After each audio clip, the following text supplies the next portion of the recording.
Hello, I'm Eagle Gardens, Eagle Gardens 1 on Instagram, and this is fucking Talking Shit with Eagle, episode 124. Holy cow, I can't believe we're almost a quarter of the way through another fucking 100 already. They're stacking up fast.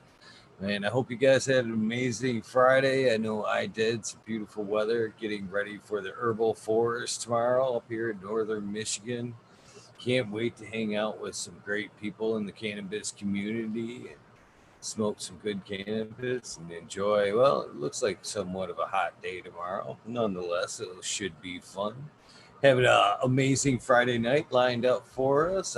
We have Alex Martin from Lemonati Farms here with us tonight, and it's going to be a pleasure to kind of run it back a little bit with him and get a little bit more of a history on him and his gardening experience, his growing experience, however you want to put that.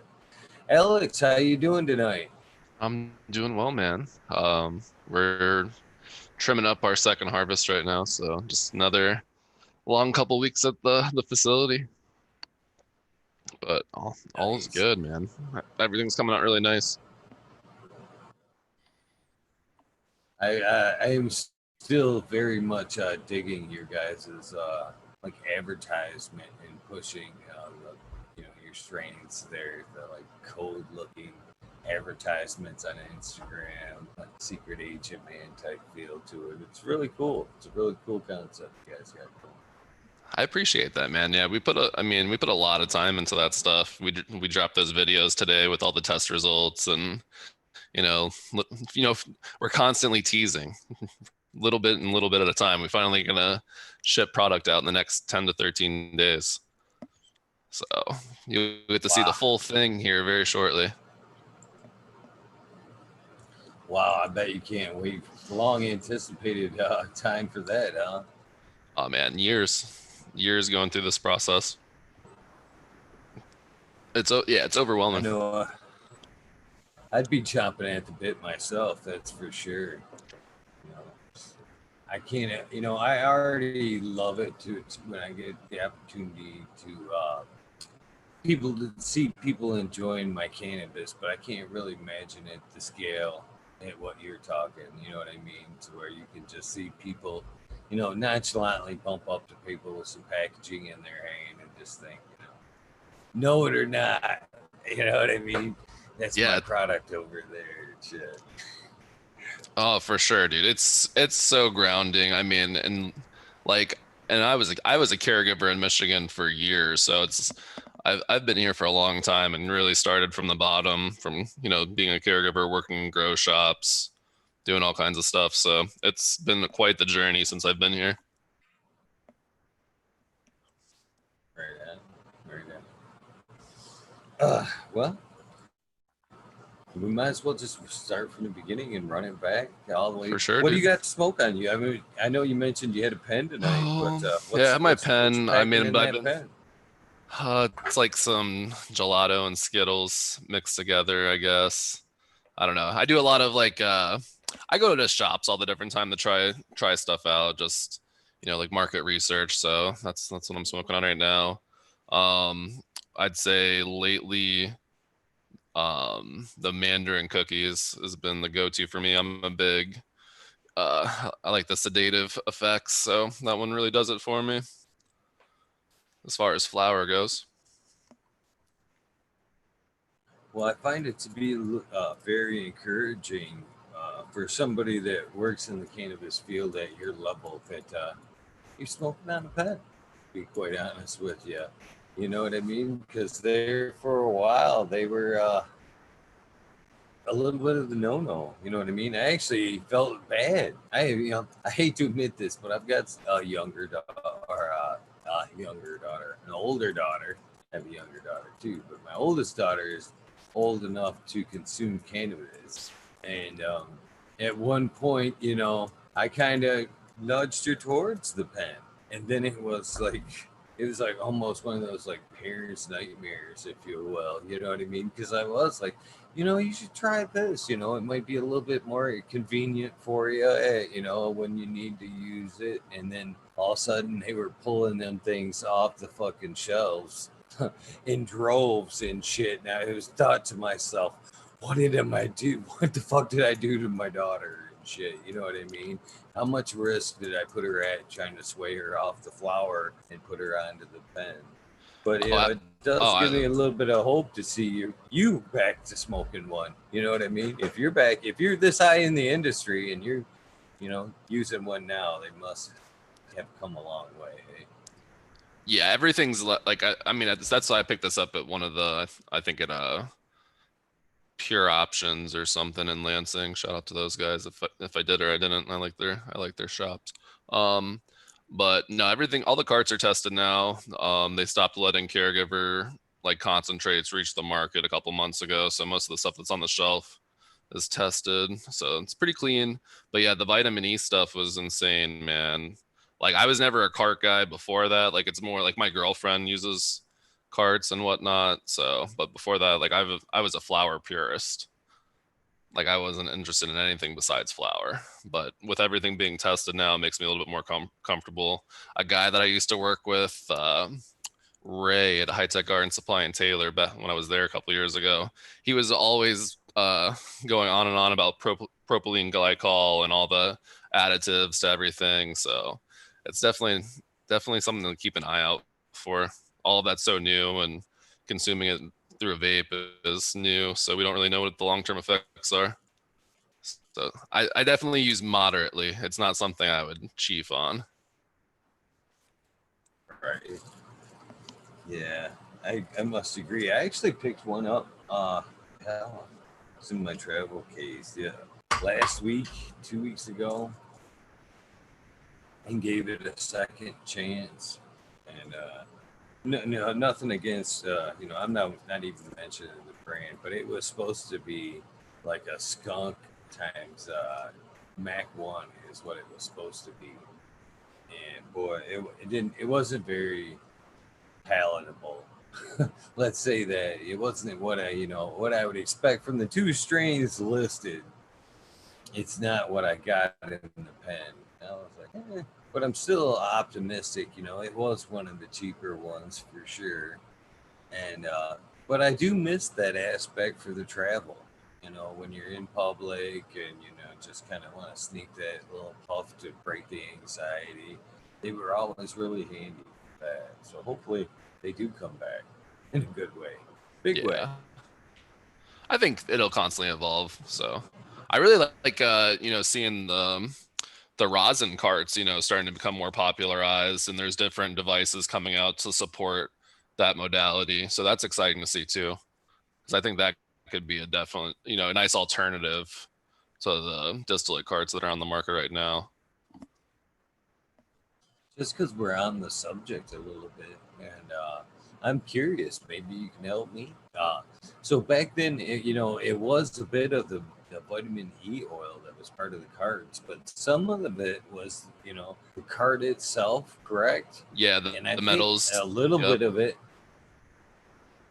and a little bit more to that effect. I think the battery power to the elements were part of the problem too. People were being able to add too much juice to the element, kind of overheating it, and the product was part of the problem. What I understood, I'm not too sure about the later, but I do know that there was a lot of problems with the threading and whatnot getting into like that wearing off and like metal getting into products. So I know that a lot of people were failing because of the cheap carts because of that. I'm not too sure about the other, um, about the overheating of the liquid. Well, I happen to again that was back right before the recall was mainly part of the problem there, and it could have been the vitamin E oil. I don't know, but I had a few carts that turned on me that were nice and golden when I had bought them, and then after a week or so, they turned like brown to the point it almost looked like RSO in the cart there now. Ugh, I ain't using that shit. That's what I heard after I asked around. Everybody was like, "Yeah, that oil got way overheated or something." Man, could be. I think the only cartridges I've ever really like consumed are the V-Fire cartridges, like the claw style. So I haven't really used a lot of the 510 thread ones. You know, maybe hit them here and there, but not like owned one. It's funny because I've never used a V card. Yeah, I like the V cards. That's the only one I'll use.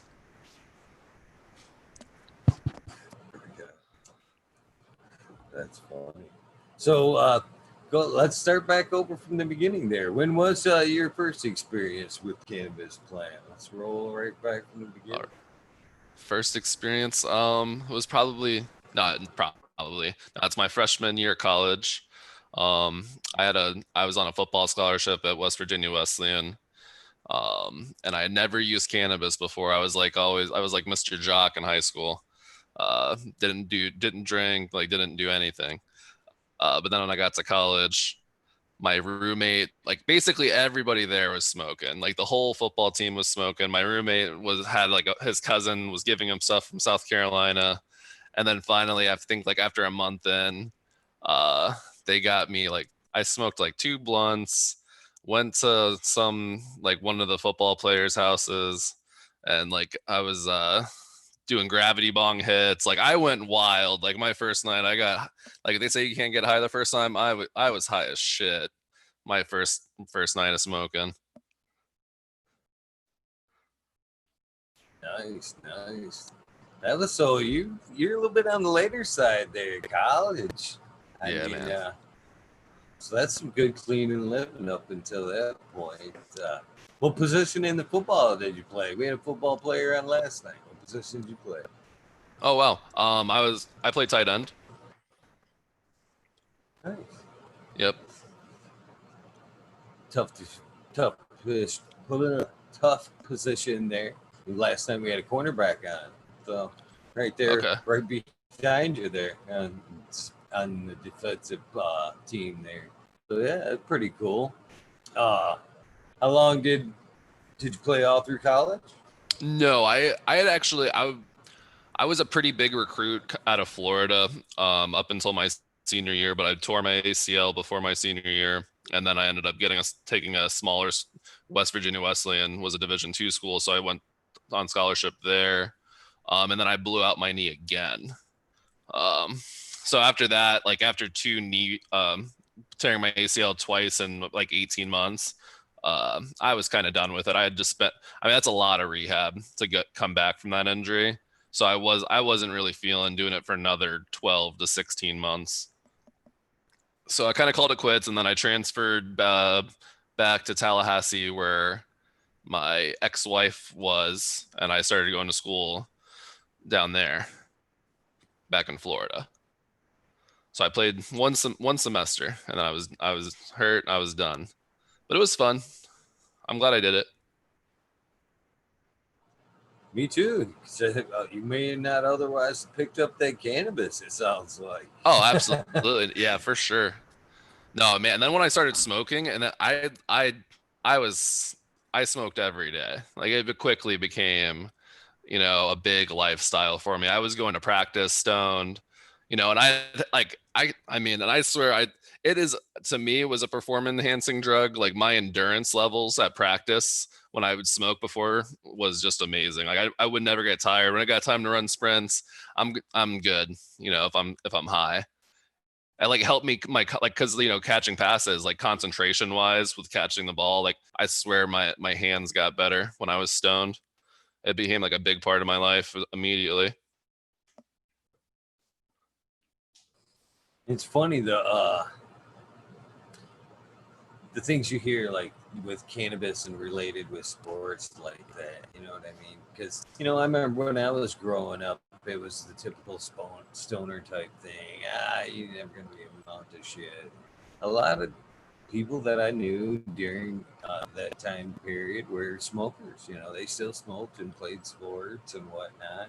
So I never really heard a whole lot about that. And then I heard, like last night, the gentleman's mom had pushed him all through school not to smoke because she told him that it would like lessen his muscles. You know what I mean? Take away from his overall muscle strength and lessen his chance in sports and shit like that. And then I had a gentleman Bingus was on the other night, and he was a later smoker, much like yourself there, and he he talked about his first time, and it was, I believe, later in high school, and he was a runner, and one of the seniors, one of the faster, record holders on the team, was sitting there smoking, and he says, "Come here," and he kind of like intimidated himself almost into, here, hit this. And he fucking hit it, and he said, the same thing he thought up until that point that it was, gonna be the end of his sports career if he ever incorporated it. So he sits there and he hit it, and that guy's telling him, hit it, hold it in. And as he's holding it in, the older kid tells him, "You're gonna run the best race of your life." And he said, "I did. I absolutely did run the best race ever." And after that, I was hooked. I was utilizing it all through my sports career. I think that's very true. It can be utilized as a tool in sports, both as like a healer and help get you in that zone. I know, it's easy to like. I actually, when I'm using it on the bike, like a stationary bike, that's a good time because I'm at home. Mm-hmm. I actually started. This is honest goodness right here, Alex. I was, 2 joints in the morning, that 2 joints and a cup of coffee, and then I was trying to figure out when I could like work in the exercise bike. You know what I mean? Yeah. And then it hit me. Shit, I could be smoking these joints on the exercise bike. So that's usually the morning routine now. Now I roll 2 up. I fucking kind of push that bike over to the fucking table. Cup of coffee. I got my fatties there, and I'm just fucking getting a little bit of that cardio in while I'm chiefing down instead of just wasting that time at the table. So yeah, stoners are far from lazy, if you want to say it like that. Oh, yeah, that's the worst stereotype there is. But man, one of So our how? guys. Oh, sorry, go ahead. No, go ahead, please. Oh, I was just You're the gonna say, guest, my like, to go friend. on like on the whole fitness thing right now, like one of our cultivation managers, and he also works sales for us, Lamar. His Instagram's Kush Pump. He has a whole like CBD type platform around like fitness and cannabis and fitness, and it's really cool. Like, he's a really cool guy to talk to about that side of stuff. He can get into some details with like fitness and cannabis, and I would definitely go check it out if anybody's interested in that type of stuff. Oh yeah, it should be incorporated. I've been so thankful this last year too to actually see the NFL be a little bit more open to players being able to utilize it as a medicine. UFC, letting them smoke in their off time. That's huge. That's key to a good recovery. Keep them off them opiates and keep them healthy for sure. Yeah, absolutely. So, how long from you know that college party that night there where you started chiefing to where you decided you want to put some plants into the ground? So I was so we're talking 2007 was the first time that I smoked, and then it would be 2008. My buddy Aaron, I went over to his house, and he had the Bible sitting on his coffee table, and like I was just going over there before we went out, like because it's Tallahassee, it's like Florida State's the biggest party school in the country, or I mean at one point was. So we are about to go out, and then all of a sudden I see the Grow Bible sitting there, and he's still getting ready, and I just start flipping through this book, about how to grow weed, from the Jorge Cervantes one. So that was like my first little introduction to even the thought of growing it myself. And then from there, like I asked him, oh, can I borrow this? And I think I read that book like 30 times over the course of like 6 months.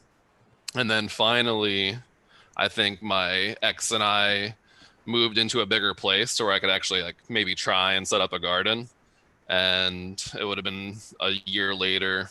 So 2009 would have been I set up my first garden, and it was horrible. I think I got like some T12 shop lights, like a 5 gallon bucket. I think I actually sprung for like ocean forest soil though. I was going all in on the ocean forest and my T12 lights, and that was like some bag seed. That was my first grow. So about a year after the first time I started smoking, 2 years. That's not bad. That's not bad.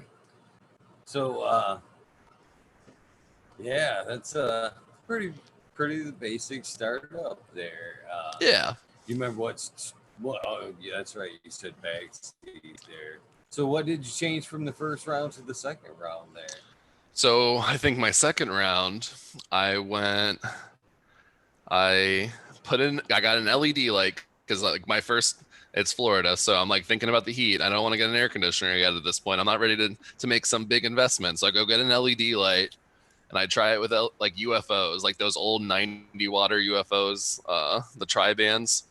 So I use those, and I keep the soil the same, but I also spring for. I got some White Widow from Mr. Nice, I think, and I like bought it. So I bought like a 10 pack of White Widow from Mr. Nice, and that was my second grow. And I think that one was better. I think I got maybe an ounce or two from a plant, but it was better than my T12 grow.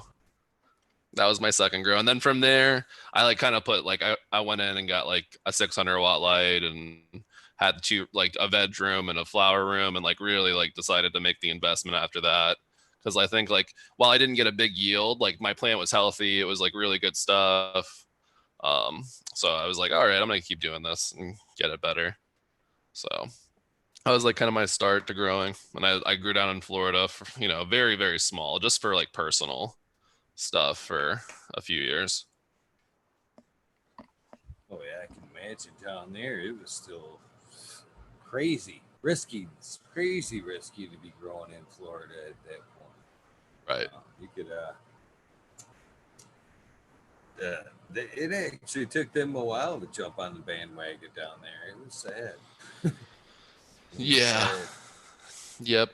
No, Florida's, oh god. I would never move back, man. Like I'm proud to call like Michigan my home. Like I've been here since 2013 and I love it. I would never move back to Florida. I'm ready to settle down here. Yeah, I don't blame you. Nothing wrong with Florida or the good people that live there. It's just not for me either. I had a father. My father lived down there. When I actually initially seen the house down there and stuff, I was like, yeah, I don't want it. Yeah, it's like everyone in Florida, it's everyone's from somewhere else. There's like really no sense of community there, where it's like Michigan has like a really great sense of community, like from the music culture to the sports culture. It's like has like a really good like hometown like feel to it. Like we're in a lot like most of Michigan. And I really dig that. I really dig that the communal vibe here in the state. Oh man, talking about that, in tomorrow's event, that herbal forest, man. I can't think. I have yet to be there into this event. I remember hearing about it last year, and to be honest with you, thinking, where in the fuck is that? You know what I mean? I thought it was downstate. And it wasn't until this year I came seen it come back up and Googled it, and then realized it was so close to home. By the way, it's like 20 minutes away. First cannabis event ever that I could practically jog to. You know what I mean? I have never that lucky. It's usually a good 2-3 hours solid drive for me. I'm up and early, running on nothing the day of the event. Tomorrow I'm gonna be able to like get some sleep, fucking sashay it, like fucking right on time and shit. It's gonna be fucking sweet. but the area that it's in is beautiful. I mean, the drive all the way there is just amazing. 72 on your way to Mayo there. There's both sides, just trees, forests on each direction. And, with that setting in mind, man, it's going to be great to, get together and smoke a bunch of cannabis with folks in the woods. Nothing but nature and that whole nature vibe. It's going to be, I've never been into an event like that where it's been in that type of environment where you're surrounded by, old growth pines and, it's gonna be a different event, different feel to this one. I think it's gonna be really cool. Oh, I bet, man. That's awesome. Especially like to be able to do something like that in these times is amazing. I'm a big It's a camp thing. yeah, I'm a big Electric Forest guy. Music festivals. So it's been a rough summer for me, man. Like I'm used to camping all summer long from fest to fest. But Nice. so I'm I've envious never. of I that. just found out about that one like 2 years ago, and that was like, where in the fuck have I been when this thing's been going on? I was actually hoping to catch that one this year. But yeah, it's probably the same type of environment, though. I know you can camp. I think it's like $25 to be able to throw your fucking camper down for the weekend and hang out Friday and Saturday during the event. I think that's pretty fucking cool. You know, For but at sure. the Electric Forest, I think that would be a pretty amazing event. It's a I great think time, that would man. be It's a super great cool. time. But no, I'm envious of your your event tomorrow. That sounds dope. There's another one down towards downstate. Soil Roots is having an event tomorrow. Get a hold of them. It's supposed to be, similar, off on a country farm lot. Really laid back, but no forest. Nothing Oh against yeah, Soil Roots or no. nothing. It ain't 20 minutes and it's not my forest. Yeah, for sure. I think it's great. That's the thing is like you have a bunch of stuff like that going on across the state, and like I just love the Suns community here, and especially like in art, like in the cannabis space, just so many great people. Yeah, yeah. Clio there, that Clio cultivation, that 710 cup was really nice to get out and be normal, if you will, for a day.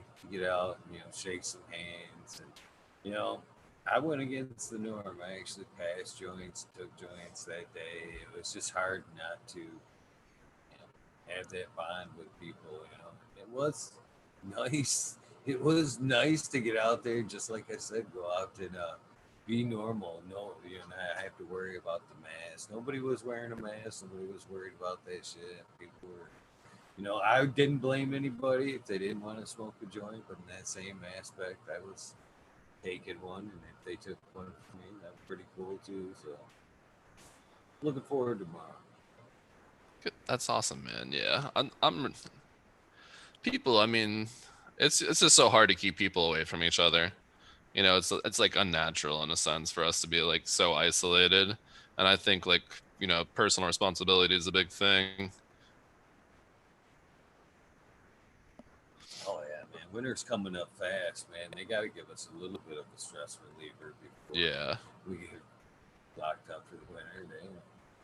Not to get too squirreled off the subject of you and your grow there. Sorry, brother. But so after you left Florida there, did you come right to Michigan? Yeah, I came. 2013, you said? Yep, I came to Michigan in 2013. I think I like had kind of touched on the last episode, but I had my father had passed away. I inherited his house. It was a real dump. I had to like kick some homeless people out of it, but finally like we sold the house. So I took my share of that and just decided to move up to Michigan with my ex and our two daughters at that time.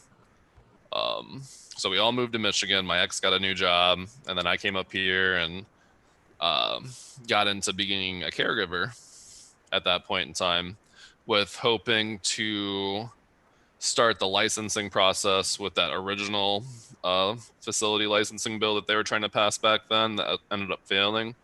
But I was hopeful for that to pass, even though, but it ended up not. But that's kind of how what brought me to Michigan, because Colorado was pretty saturated at that time. They had like licensing for a minute, so I wanted to go somewhere that was a little bit more immature. And then Michigan was very appealing to me because I knew a bunch of people from Michigan.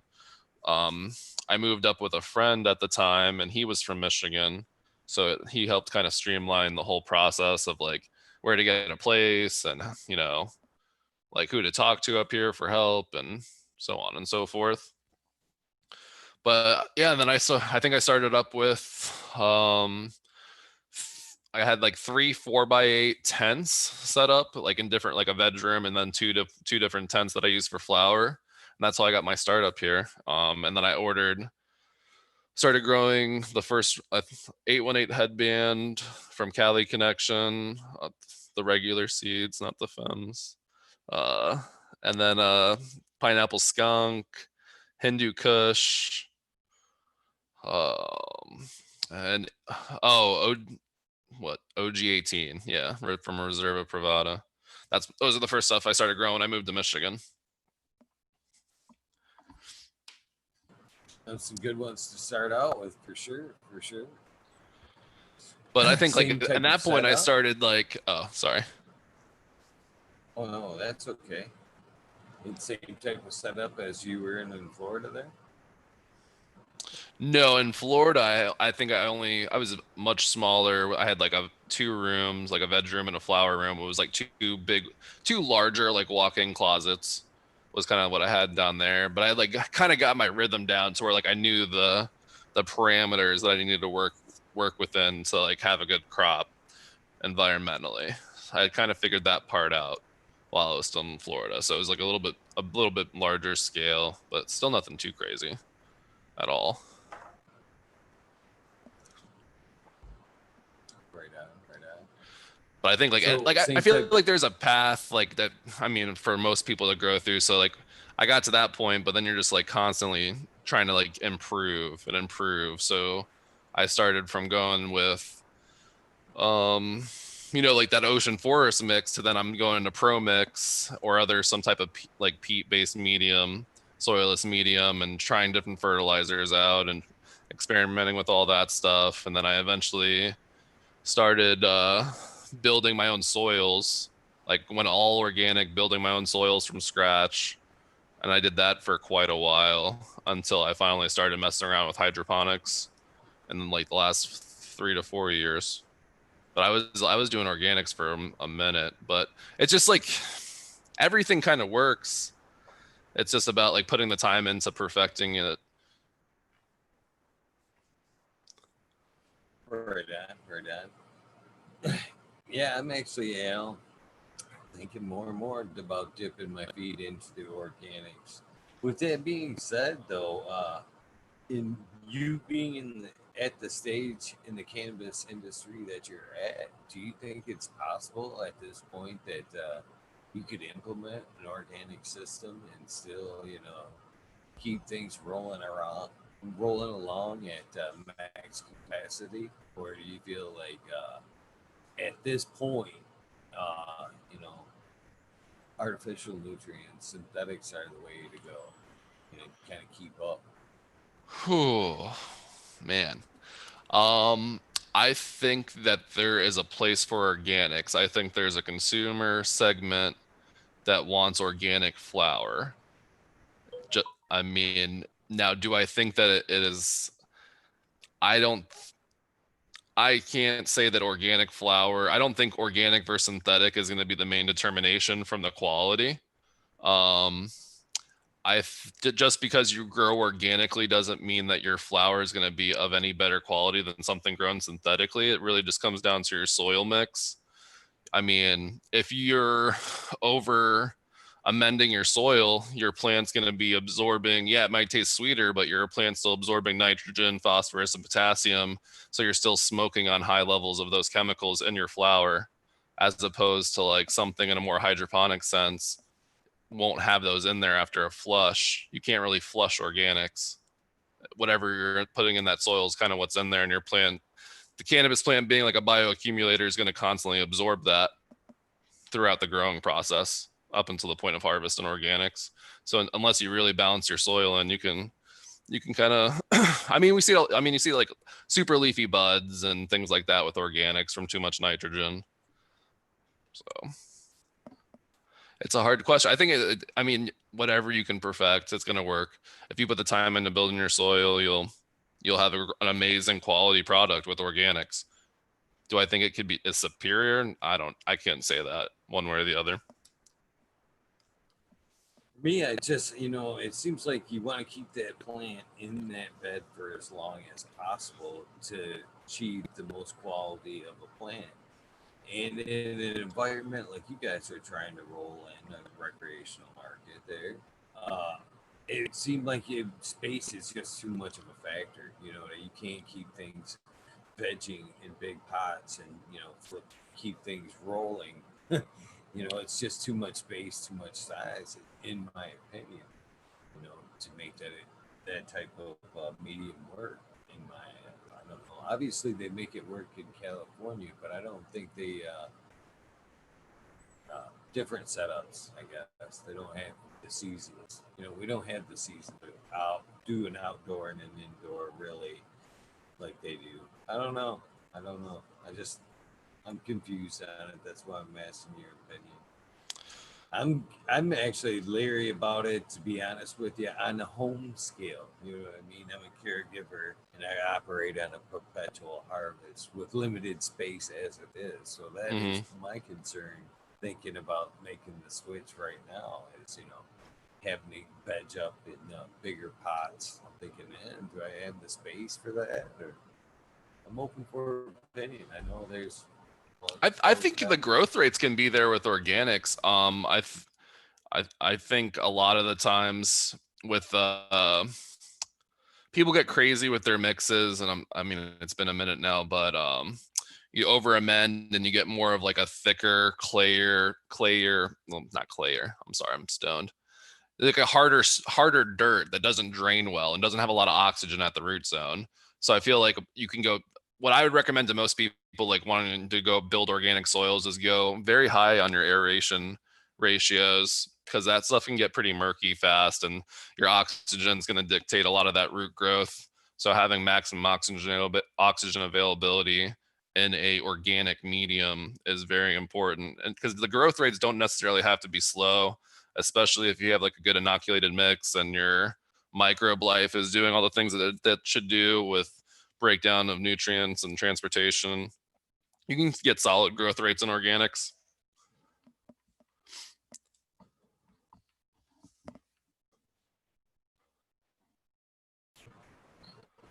So in a soil type system there, how important is it to inoculate the microbes and stuff like that? I mean, you would think like in an outdoor, like, garden type, you should be able to almost set it and forget it with the microbes. Is that, or do you have to, just because it's a high, volume, you're pushing it, you have to keep adding the microbes in that type of system? Well, I think in like if we're going to talk about like outdoor, like in the grounds, like everyone should be getting a soil test. I mean, I think a soil test would be helpful in both situations. But if you're kind of building your mix and from scratch with some type of medium, like something like cocoa or peat that doesn't have any type of NPK to it, and you're doing your own amendments, you can kind of figure out the NPK. But if you're growing in like a field, let's say, like you need a soil test. You need to know where you're starting at with all your different levels. You need to know what the microbiology is in there. So if you know you need to inoculate or not. So I'd say like that's the first step. But in like indoor organic gardening, very important to inoculate your medium. Extremely important.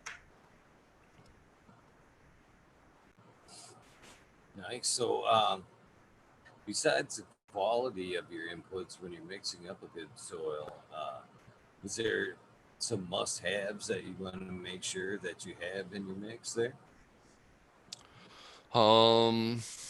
You just want balance, and you want to take into consideration, how different inputs break down like over time. Like some things are pretty soluble and other things are going to take months for it to become available. And you can increase that with like higher microbe activity, but you don't want to go too crazy on the microbe stuff because that can hamper other things. So you really just got to try and create a balance. Um,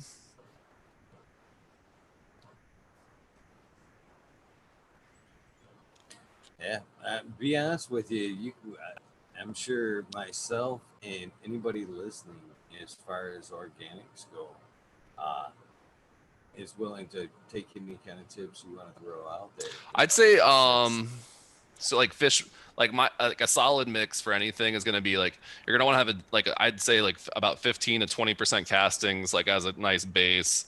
um I'd like to go like around 30% of that being some type of a stone or perlite, whatever you want to, whatever you want to use for that.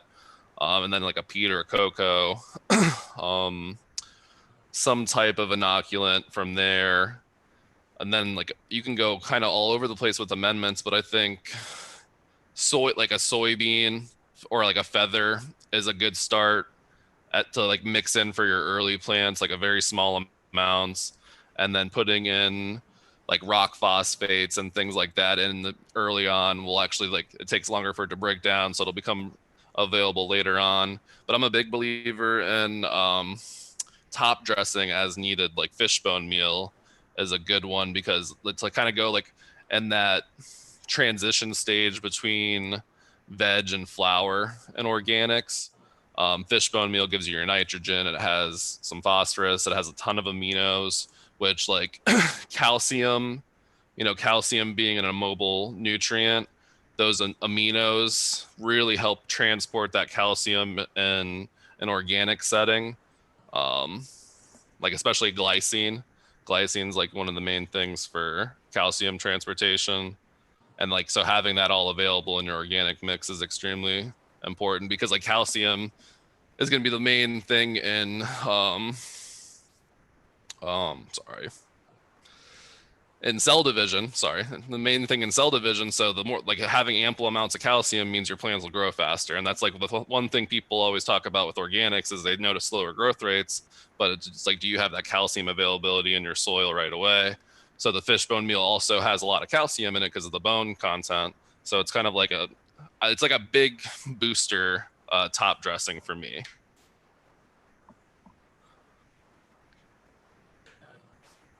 nice.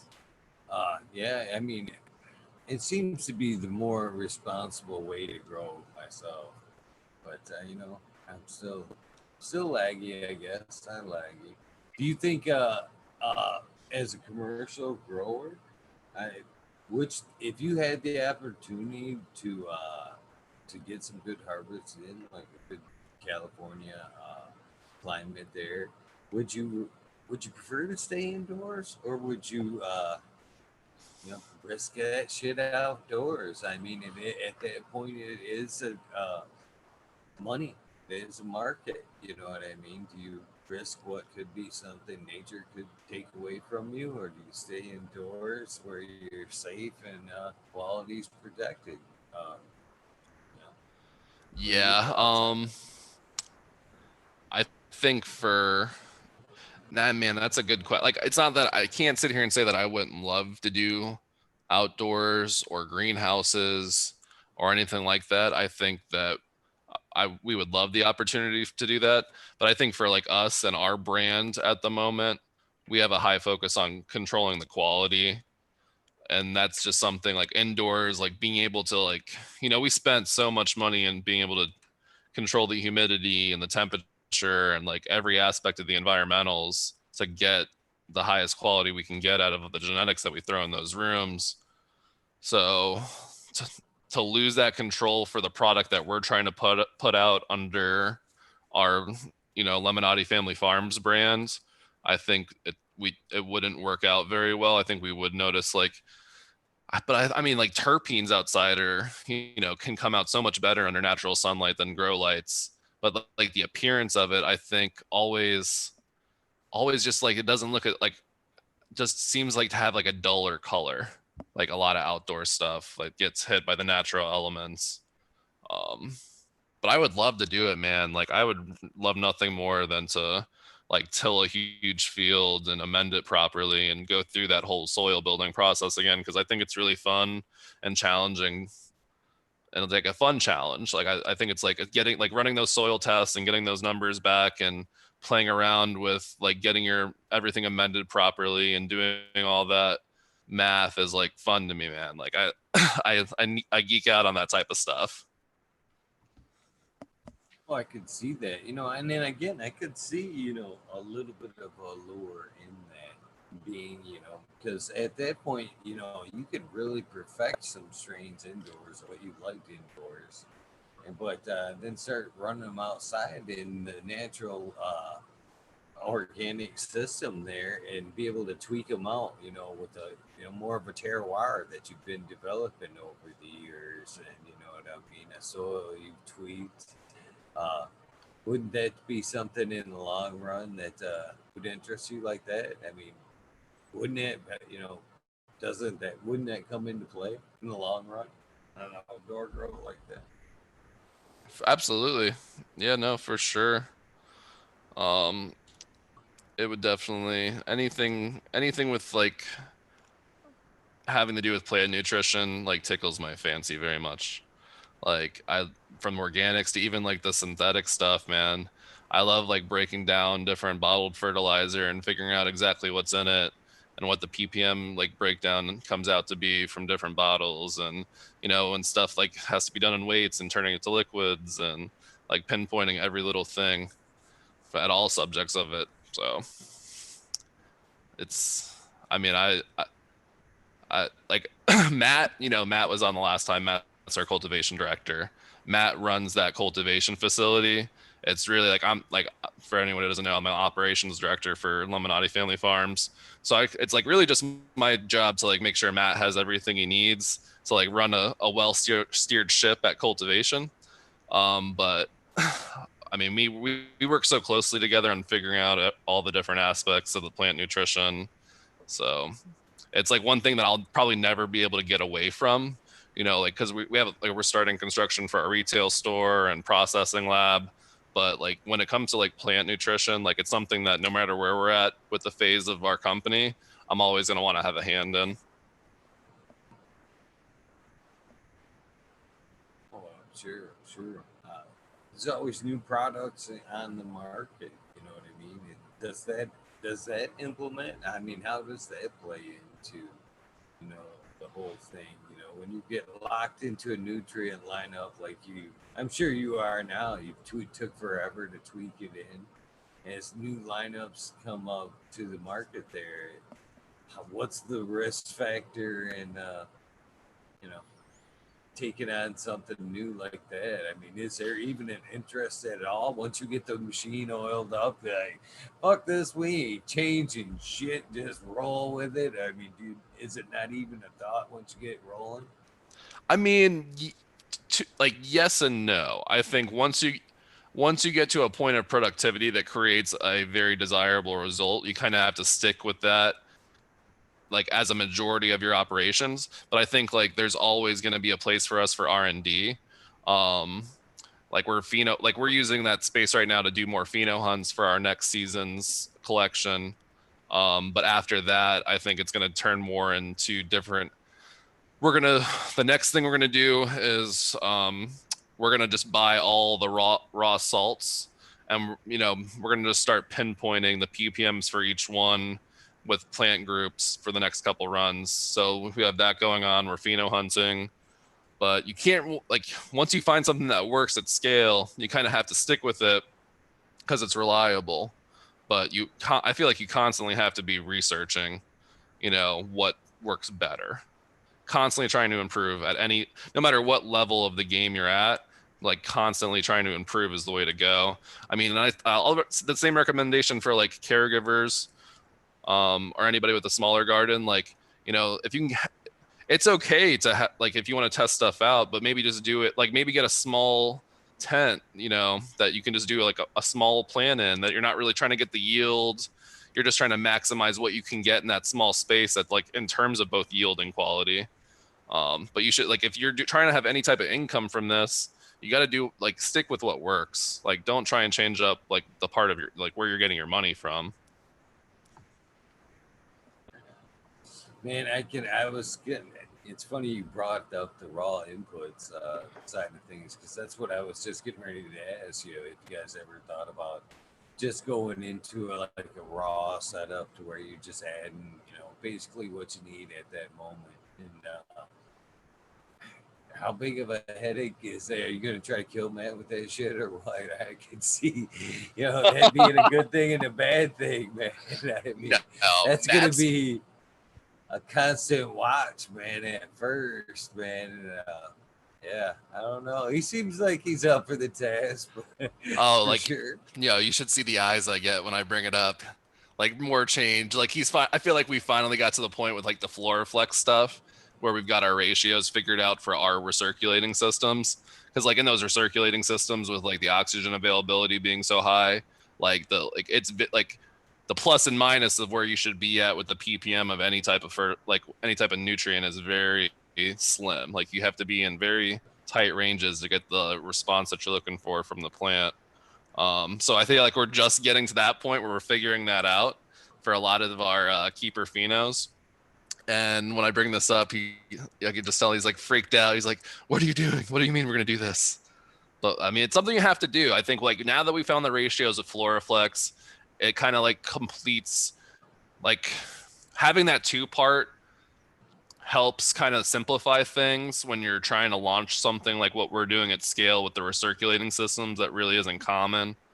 So it simplifies that part for us. But now that we've played with the ratios enough to like kind of have an idea of what the range that we're supposed to be in, I think it's like the next. I mean, it's the most logical next step for me is to get away from paying that high price for relatively like we use very little fertilizer, but like the per pound price of FluoroFlex compared to just buying monopotassium phosphate, calcium nitrate, magnesium sulfate, potassium sulfate, breaking it all down, that way. Because it's like finding, Now with it, sorry, go ahead. no, you weren't finished. Please go ahead. Oh, it's like, it's pretty simple. Like if anybody wants to take, it's pretty simple to take like any bottled fertilizer or salt-based fertilizer off the shelf and break down the ppms for it. Maybe I could shoot you the link for it and you could post it in this video for anyone who might be interested. But it's a very simple 3-step formula. I can't think of it off the top of my head right now, but it's very simple to do that math, figure out the ppms of what you need from each fertilizer that's working for you for whatever bottle nut you want, and then grab a salt-based mix of it, do the same math formulation to figure out the amount of that you should be using instead of the liquid. I might sound convoluted, but it's not. It's really not too hard. It's only a couple steps of math. I can already see Matt tearing up. He's gonna tear up, but it's not gonna be too bad. We're gonna get there. But like doing those things lets you pinpoint things. Like you get to really see like the difference of like 50 parts per million of potassium to phosphorus means to the plant. Like you could really like pinpoint things in specifically, breaking it all down. So I guess once you start boiling it down to that, I mean, does it at that point come down to now it's where the source materials are coming from? And I mean, is that a thing to where, that type of source material can be good and bad? I know a lot of they can be derived from different sources, but is that going to be something that you should watch out for in cannabis? Oh, for sure. You want to be using like if you're using synthetics, you want to be using food grade salt-based fertilizers that are approved and tested. You want to be like you want to get the highest quality. Like if you can get pharmaceutical grade, like that's great. But you want to be getting the highest quality inputs you can get, because not only can the ratios be off as far as like NPK goes of what's actually in it, like there could be other things in there that like aren't listed that are in there. That's a big thing. Like very like the human supplement world and the fertilizer, like plant supplement world, is very similar in the fact that a lot of stuff isn't tested and we don't know what's in a lot of these things. So you have to be very wary and do your research with any type of source material, like whether it be organic or synthetic. Right on, right on. Thank you for answering my questions, by the way. Appreciate it. Very good answers. Oh, Very yeah, good absolutely, man. So as far as the organic side, yeah, kind of beating that organics horse a little bit for somebody that doesn't grow organic. Is there any teaser or anything like that that you used to like to implement when you were growing like that? Yeah, I like to do an insect frass tea. Um, Insect frass, is like basically insect poop and like their skeletal remains. So it has chitin in it, which is chitin is very similar. It's a chitin's what's in what is it, crab shell meal. It is a protein that kind of triggers the defense mechanism response in the plant and allows it to excrete like more oils, because it's like it thinks it's under stress. The plant thinks it's under stress, so in response to the plant thinking it's under stress and going to die, it creates more oil content. Um, and I really do think that works. I'm a big believer in the crab shell meal, and then specifically the insect frass, because the insects have a plant-based diet, and I do think that makes a difference in that form of chitin. So I'd recommend an insect frass tea, like to anybody who hasn't tried it. I know it sounds weird, but it really does work well, and it's a great soil amendment too. It especially at the root zone, like it definitely triggers that response at the root. I think it's like the SAR response. I'm not mistaken. I might be wrong. So staying on the organic side of things there, I had never even heard of or even thought of. I have, as I can say, as far as this goes, I had thought about introducing more veggies like into the bare spots in my light space.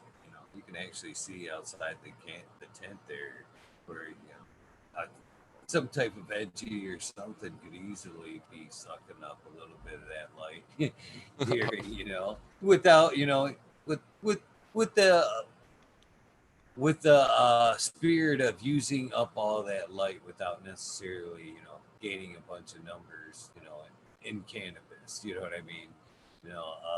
I just see that as a waste. You know what I mean? If I could actually grow me a food or something in that light, I always thought, well, why not? And then this last year, with a lot of great growers that I've met. Chris Mertz, shout out to him, and Jet for one.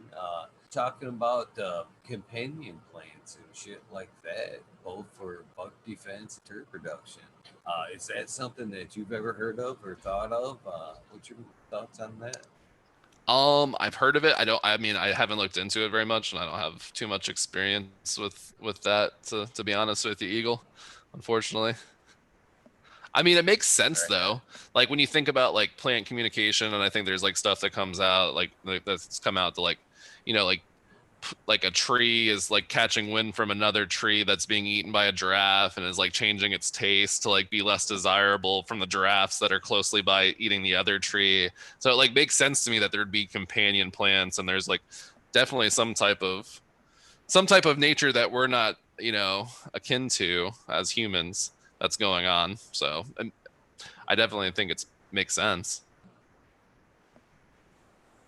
Oh, for sure. And the more I hear about it, the more and more sense it makes. It's just, I can't believe that it hasn't been utilized a little bit more, especially in the outdoor start setups.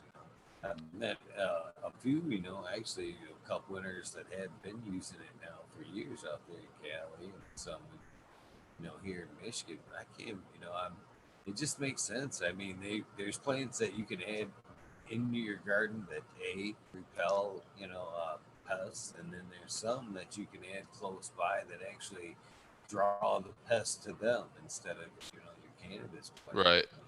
It's it's just amazing how how it just makes sense, but it's, you know, never crossed my mind about utilizing shit like that. Like I said, I thought about vegetables, but I never thought about, you know, just adding some lavender in there for fucking bug defense and shit like that.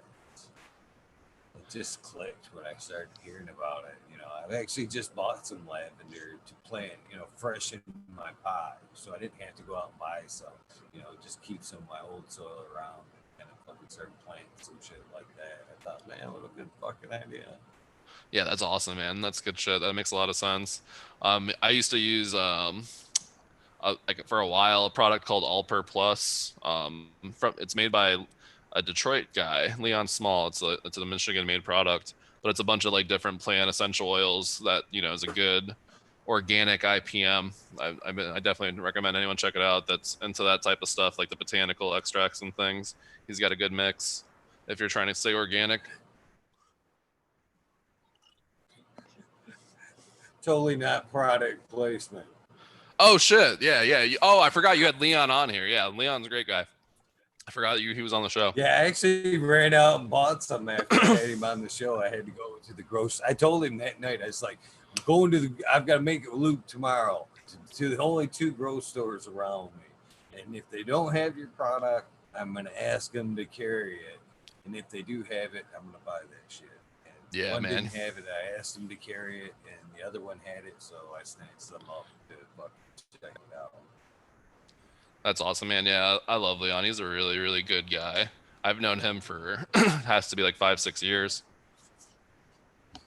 You're right. He is a cool ass dude. I actually, after all of that, after having him on the show, and then reaching out and buying, going out and looking at some product, I bumped into him at Clio Cultivation at that cup I was telling you about, Yeah. and I actually got to shake his hand and shit. Had to sit down and talk with him and shit. And, even better dude than sitting here having this conversation. It was great to hang out and sit at the table and talk with him for a few.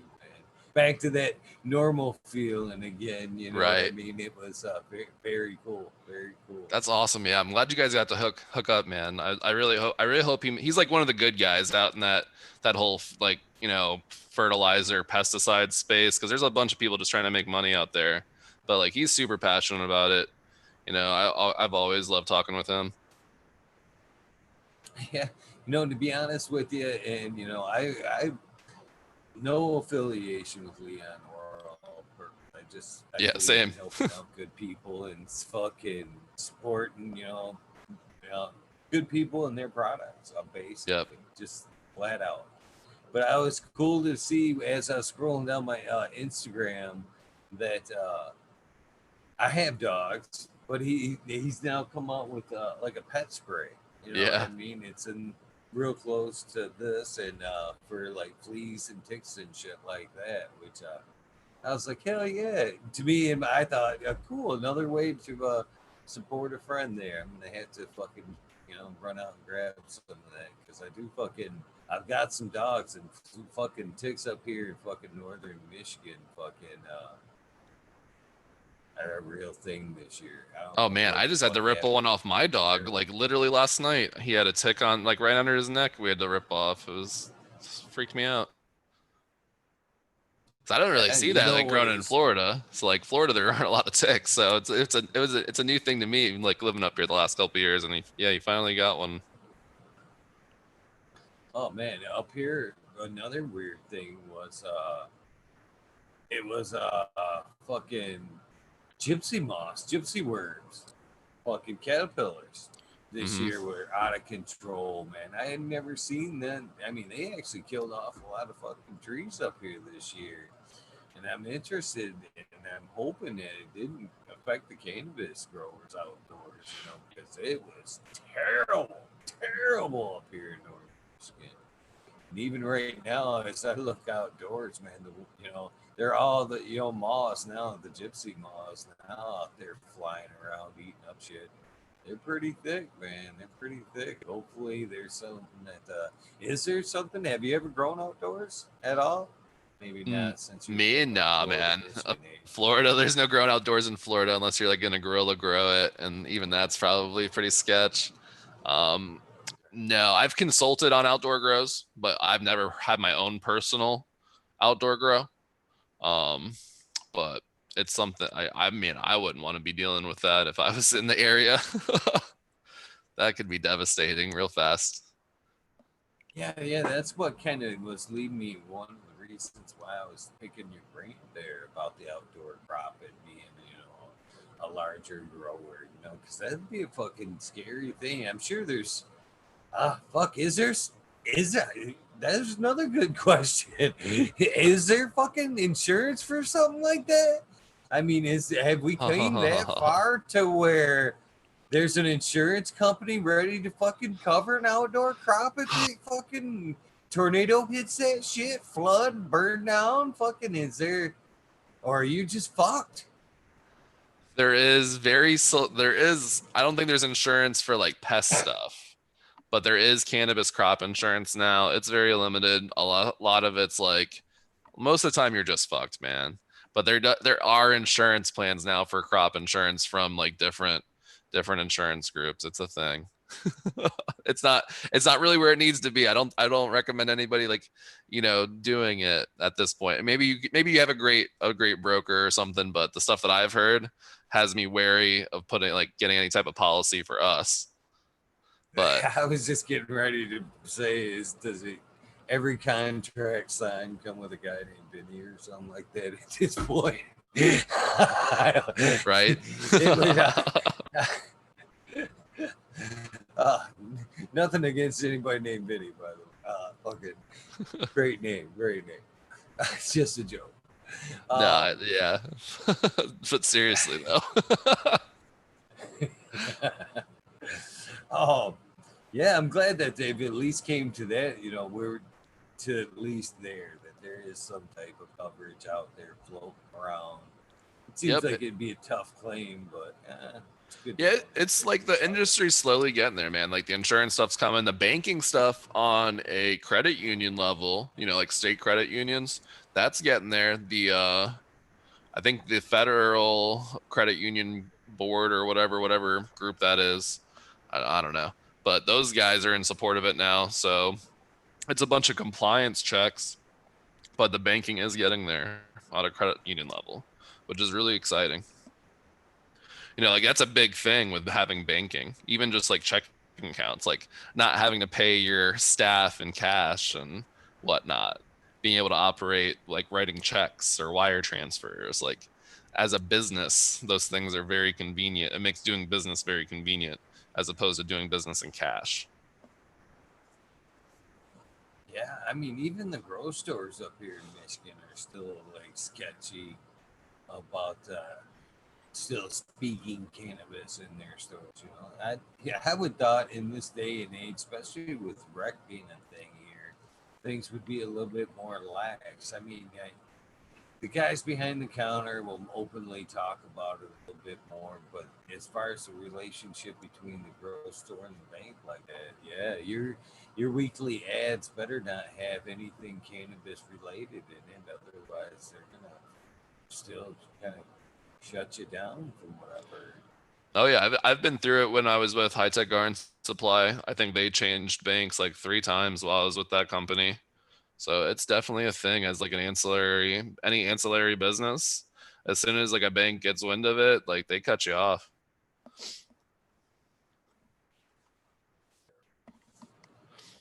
Uh, Taking the little strides as we can get it. Yeah, it's moving there, man. Like I feel pretty good about it. So it's taken so long. I feel like I think we've gotten a lot in the last like 10 years as far as like the country goes with where it's moved compared to like the last 50, 60 years when you look back at history. We're getting a lot done pretty quickly. Right on. So, how long did you run organics and then switch over to the salts while you're here in Michigan? So I was probably I was using like bottled fertilizer the first year or two I was here, and then I would probably say between like 2015 and 2017 I was heavily into organics, and then I'd say like later into 2017 2018 was when I started doing more like hydroponic stuff. So like at least like a solid 2.5 years of organics. of like really just messing around with building soils. Was it totally heartbreaking to switch? No, it wasn't heartbreaking to switch because I think like from doing like growing organically, it really like to grow organically like right. I really do think it's worth like going into the science of like how plants use different nutrients and how that all breaks down at an organic level. You kind of like, realize that it really is just about like nutrition availability. So like I think like taking those like the core understandings of how a plant naturally, uses nutrients makes growing synthetically a lot easier because you real like I feel like a lot of people like they overfeed when they first start growing with bottled fertilizer, whereas like growing organically really gets you into the mindset of only giving the plant what it needs. And then when you take that mindset of only giving the plant what it needs from the organics and then come back to the synthetics, I feel like that's when you can really like dial in stuff and like really have a good understanding of like how, like your the proper ratios to things from a nutrient level, if that makes any sense. I don't know.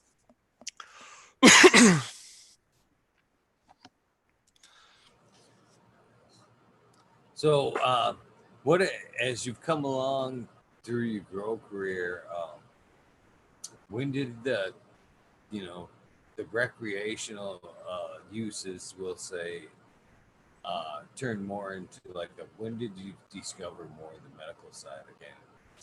Oh, I guess that's a fair question. I mean, anymore, you don't even have to answer that because, Rex, its thing. But I still believe there is, there, without a question, its medical side. When did you figure that out for yourself that it wasn't a rec thing but a medical thing? pretty quickly for me. I mean, like I mentioned, like I've had two knee surgeries. So I had I had knee pain like because I came back from my first one pretty quickly and coming back to playing college football and then going through it again so quickly after the first one. I had really bad knee pain for a minute following the second time, especially because I didn't, excuse me, stick with the sports. I didn't have the same level of rehab that I had the first time. So because like I didn't like rehab as hard the second time, I definitely had some more issues after that. So I got relief from that pretty quickly. Like I noticed I was getting relief from using cannabis very quickly after having those pains, like when I wasn't using cannabis. So I very early on. And then I had gotten a I got had gotten divorced, I think 4 years ago, or separated and then eventually divorced 4 years ago. And after that, and like going through divorce, because I have like 3 kids and like the whole separation thing, I started getting panic attacks. And using cannabis, like regularly using cannabis and making sure that I was prevented those panic attacks. Because I definitely noticed I was getting them more when I was sober than when I wasn't, than when I was using cannabis. So both really for me, like mentally and physically, I mean, I'm all in on the medical aspects of cannabis. I mean, we still have our medical license. Quality and cleanliness is one of the biggest important things for us. Like that's why like a big reason why we grow in the recirculating systems is to like really like make sure there's no heavy metals in there. There's really nothing in the plant that doesn't need to be there, including like any type of like residual nutrients. Like being able to get our phosphorus levels out of our plants is like a big priority for us. Like just making sure everything's really clean and just as pure as possible is a priority. But like yeah, medically, I'm all in on that. I think it's like, yeah, indisputable that there is, I mean, there's so many medical benefits. Fuck, yeah, I can contribute to it. Homes. Uh, I had Hope Farms on the other night. I don't know if you caught that one. Yeah, I saw Hope Al and Farms. Hope. Yep. Little birdie, I don't even know if I had to say that anymore. I got a package from them, They had Nice. this sent me over this palm. It's a balm for pain. And they actually had one. in a fucking like a roll-on stick. You know what I mean? Almost Mm-hmm. roll it up. And this is just my on-air thank you. If you've watched this show all week long, you fucking know I fucking have been battling. I don't know. Getting old sucks, brother. Getting old sucks. And I believe it was when I was playing on the bag the other day. I fucking jammed up my shoulder, kind of my neck from not stretching. That's another thing. As you get older, stretching before you fucking play around becomes more and more key. But I had this all fucking locked up, and it was bad. There was a who the fuck that? Oh, Michigan Bad Boy. I had on, and I had one of these tincture fucking rollers, and I fucking just the whole time just trying to find a little bit. I couldn't even move that motherfucker or nothing. And then Hope Farms, I got that package from them today, and I had that stick. That went Uh-huh. right for that thing, all over the shoulder, both sides of the neck. And it wasn't, I'm going to say it wasn't instantaneous, but man, about a half hour into it, man, I could fucking move my neck. I am more mobile right now than, oh, I have been in days from a little bit of medical cannabis fucking balm there. So, yeah, I'm a bit of a believer in some of that shit for real, man. Oh, for sure. It was Huge bad too, believer. man. I think it was like day 3. It was like it hurt to like tilt my head back this way to like take a drink, even just like, oh, what the fuck, man? What the That's the fuck, worst, man? man. Those neck kinks like that are the worst feeling. Oh man, It's I had torture. one when I was young, about like 28. The first time I ever did that is probably the same side. I was cutting trees. I was a tree surgeon at the time, and I fucking alarm goes off, and I get up and do my thing for a minute, and I realize, fuck, man, I'm a little tired. I'm gonna fucking lay down for a minute. So I just kind of like, you know, throw myself on the couch, just kind of leap on the couch, you know what I mean? And fucking I jammed that neck up. It was like for 2 weeks I walked around like this, man. It's just like I don't know what the fuck I did. I really don't know. It sucks, man, when that shit happens, man. That shit makes you feel old as fuck when you just sit down and take yourself out. You know what I mean? Like, oh fuck, this ain't good. This ain't good. Yeah, I've only done it one time. I was like moving a bunch of Pro Mix bales, and like I threw one bale the wrong way, man, and I just completely threw my back out. I was messed up for like a good 7-8 days. I wish I had some of that Hope cream right then. I was laid up. That's the worst. I hated that feeling. Oh man, it's worse the older you get old. Fucking Oh, sometimes, man, as you like fucking get around my age, man, it's just like a fucking pothole or something. You just kind of like step wrong and move your hips, and you're like, motherfucker, there goes the fucking 3 days of not doing shit. That's the sports that we talk about, though, man. yeah. Meeting ourselves up in fucking football and sports, man.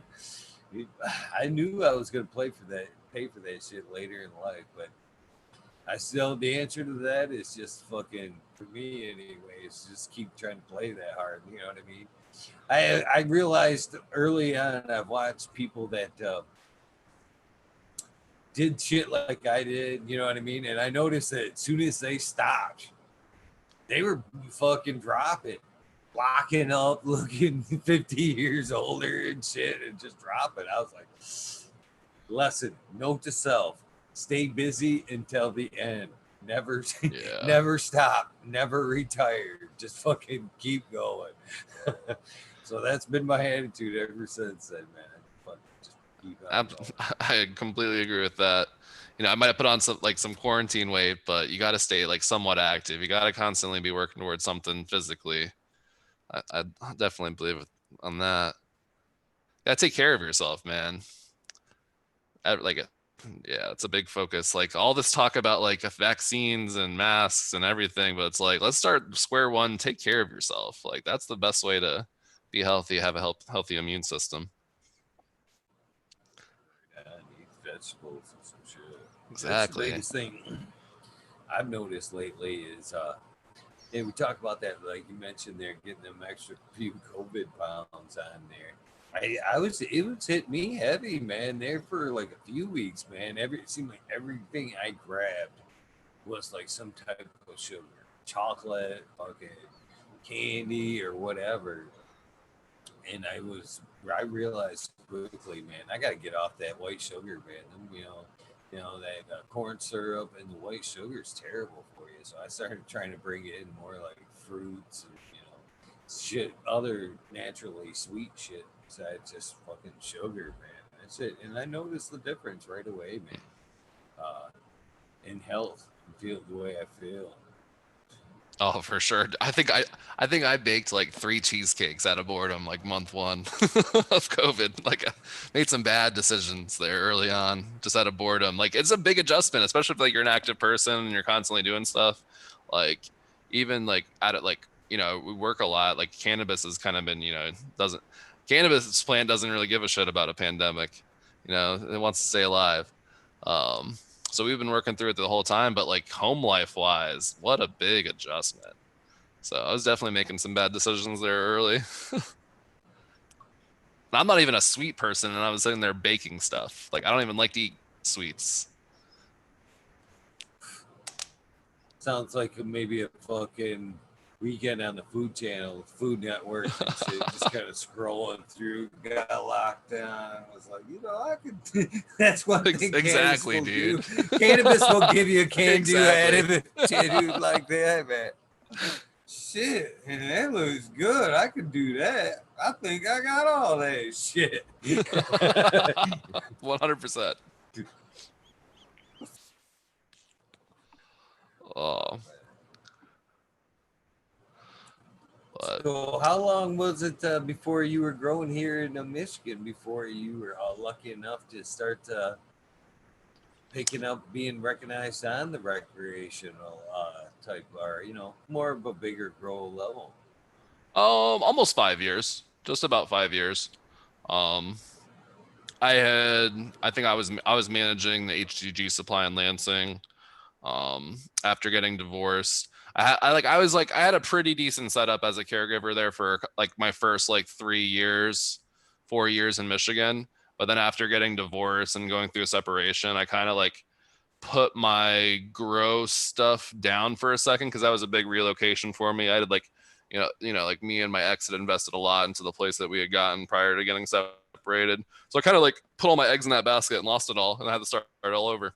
But so I started working in Lansing, and I wasn't really like growing so much for a minute there, and I was just kind of like really like networking a lot, and like I was like managing that HCG supply, like trying to get more commercial accounts because all the licensing stuff was starting to ramp up there in like 2017, late 2016.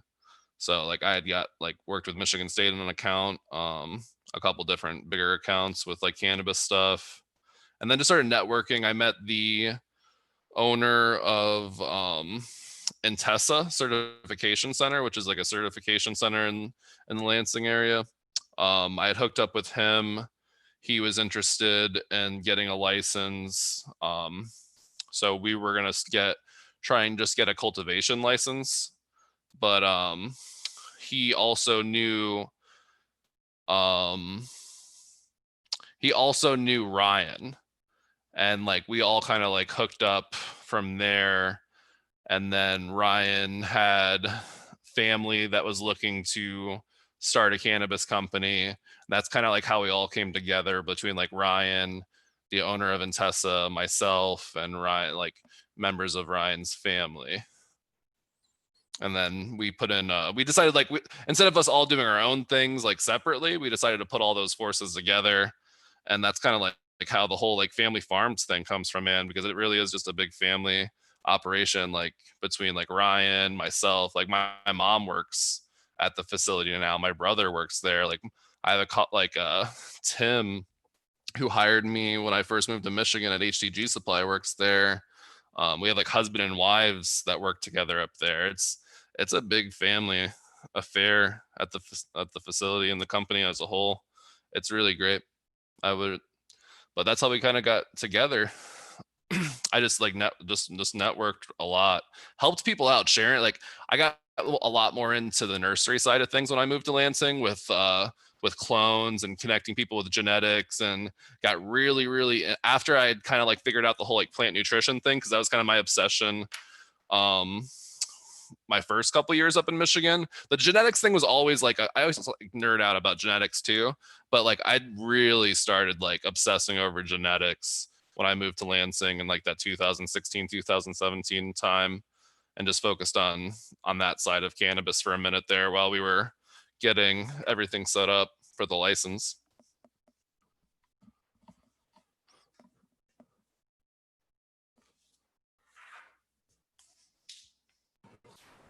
Sometimes I forget how to work my mic. I can see and appreciate the importance of collecting genetics. I still do, and I think it's very important to be snagging them things up.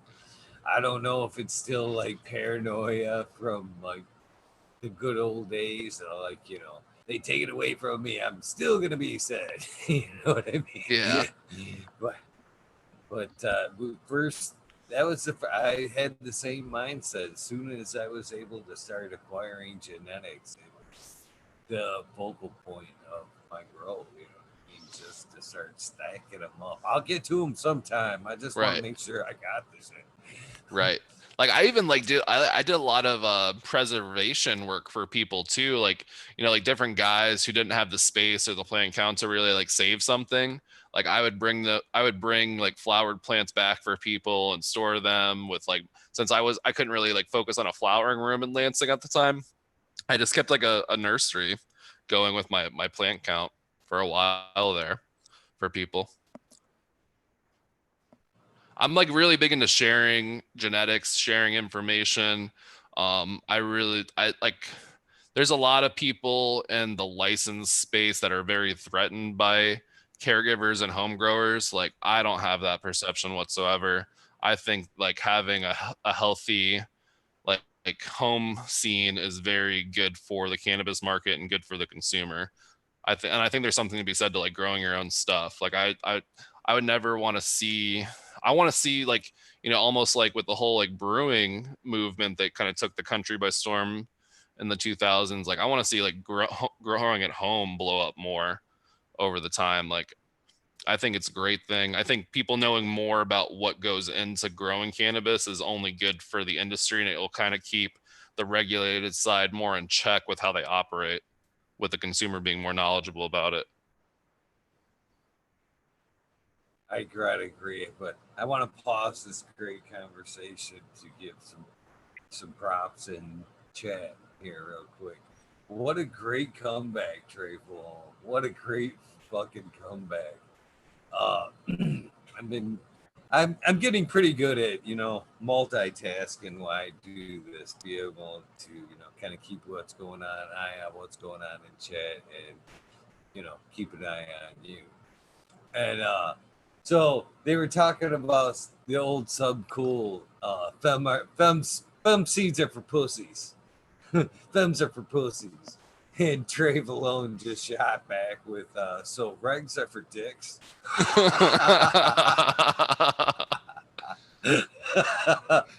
Kudos to you for that comeback, brother. That's a good snapback there. There's some good femmes out there. Like I'm definitely more on team regular. Like I definitely think like going regular is the way to go. But I think there's some stuff that can go through being femmed, but there's some shit that should not be femmed, and I wish people would fucking stop, because it doesn't make any sense with like the genetic traits of the fucking plant you're feminizing. Like, and you're just fucking shit up, and you're fucking people's gardens up, and then it's gonna fucking stress out, it's gonna be sensitive, and you're still putting that shit out there. And I think like stuff like that is infuriating, but there's like some solid, some things can be femmed, safely, and you can have confidence in that it's going to be stable as far as like any type of genetic expression goes with hermaphroditing. But man, like that's a tough subject, but there's a place for femmes. I don't look down on anyone who grows femmes. Well, especially if they come from a reputable breeder that For sure. has taken the time to put in the work. I agree with you. But again, I appreciate the fact that somebody on your level of growing uh, is still encouraging and welcoming the home grow too. You know what I mean? And I think one thing I want to say about you appreciating that is you guys can only work so many strains. You know what I mean? Right. And without the little ants, if you will, of the industry here, popping seeds and popping seeds and popping seeds.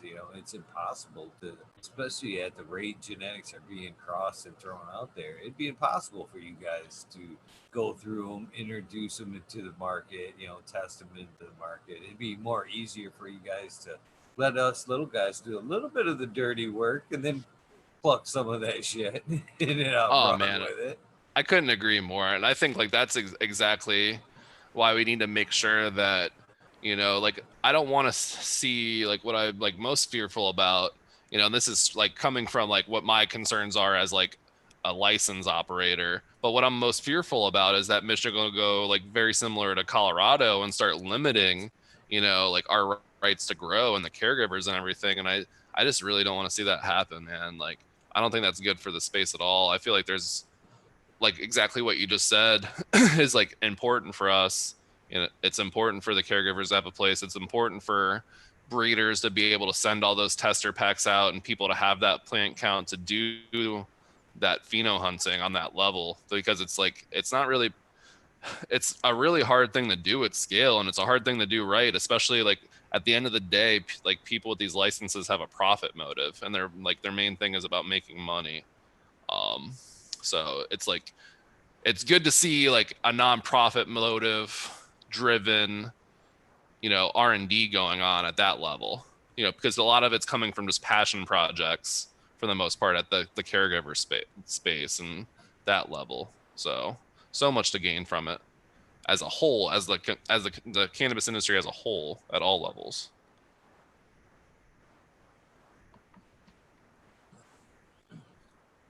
So, with some strains being mentioned there, what are some of your all-time strains, either being grown or just coming through you know, your possessions, your pro career throughout the whole time? I think like one of the my favorite things I've grown and I liked working with time and time again was like Moby Dick from Dynafem, and that was a feminized seed. Like, and that's one of my favorite things I've ever grown. I didn't like start it from seed. I got the cut from someone, but it was like a staple for mine for a long time.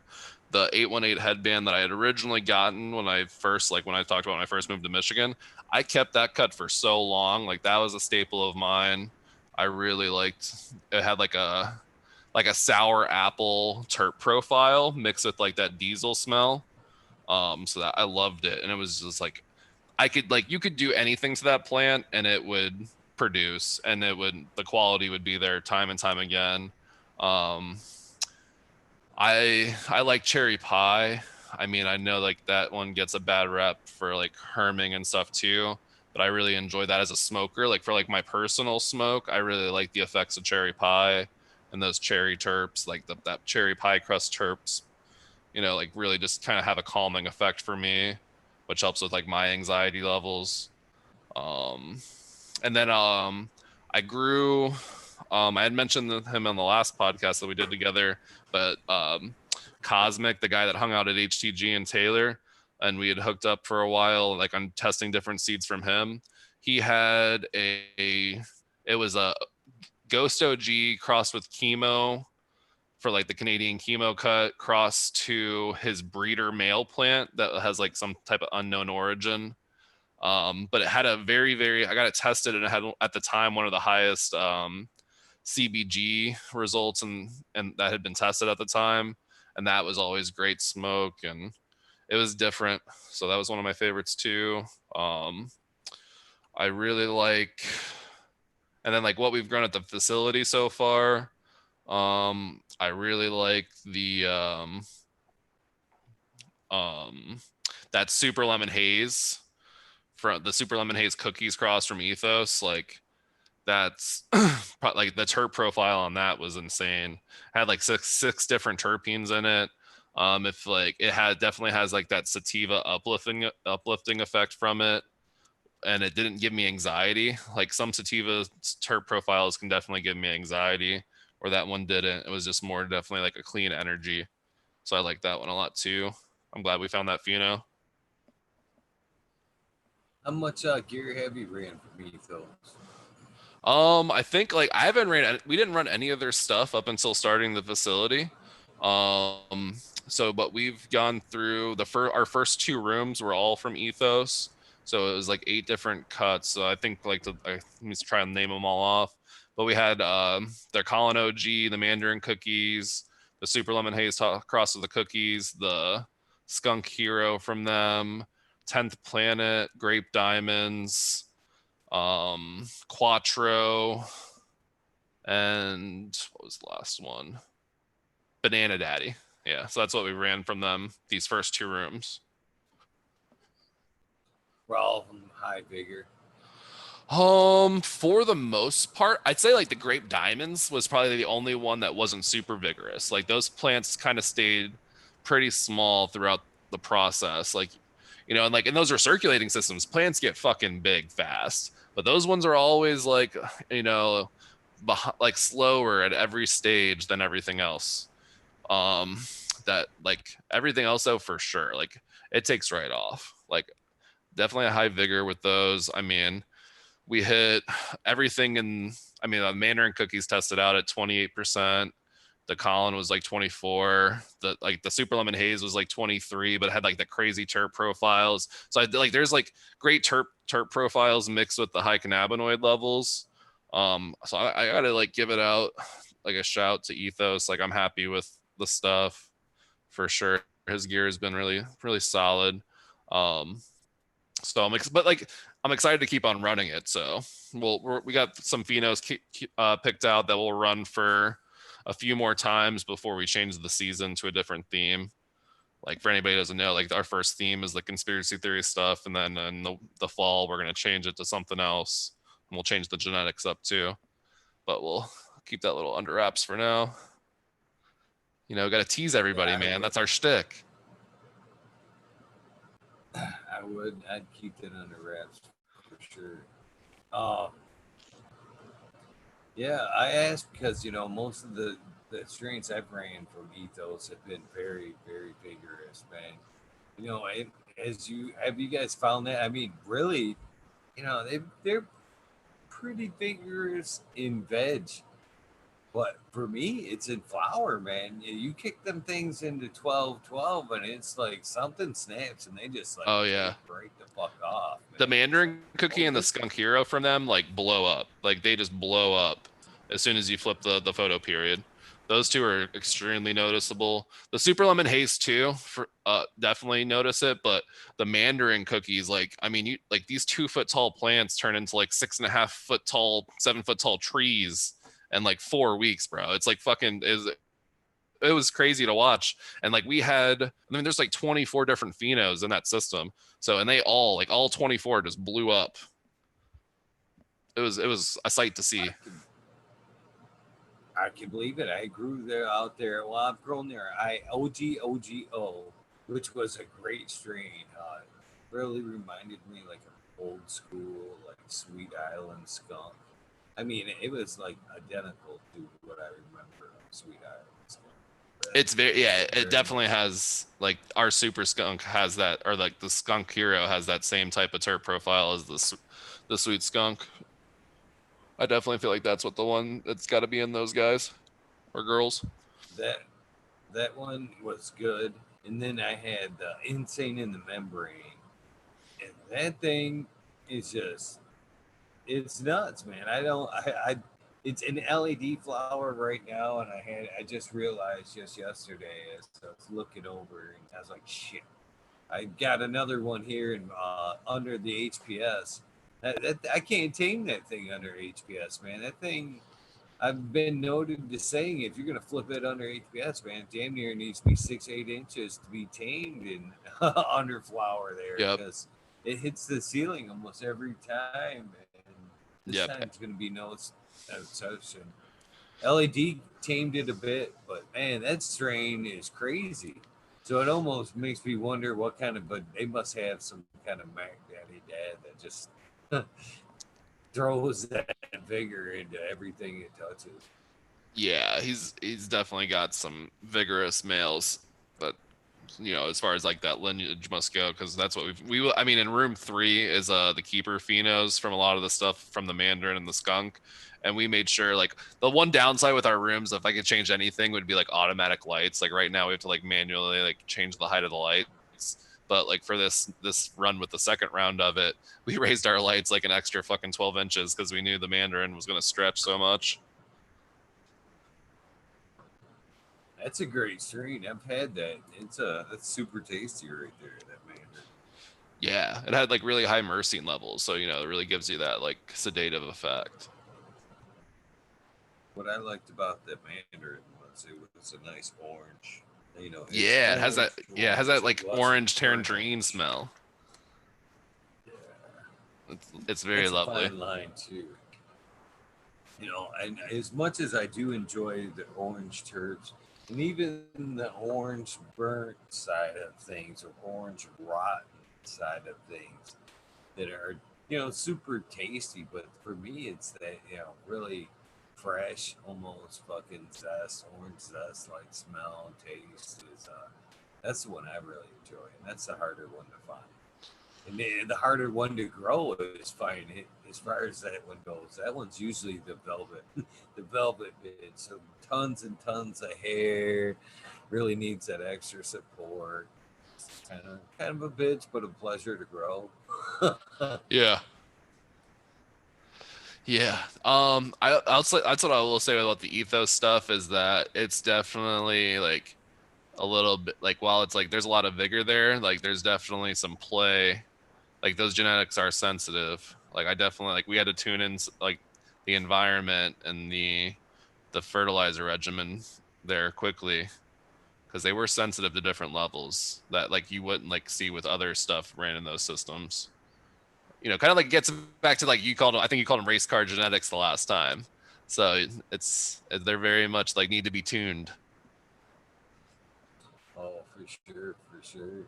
I'm still interested into, I've got some sitting in my case back there that, still calling my name there. I've got a BF Rose that, from them guys that I'm really interested in about. I can't remember what other strain I grabbed from them that day, but, still, especially the Rose one, especially, I set that one aside because when I got it, I was like, and I don't know.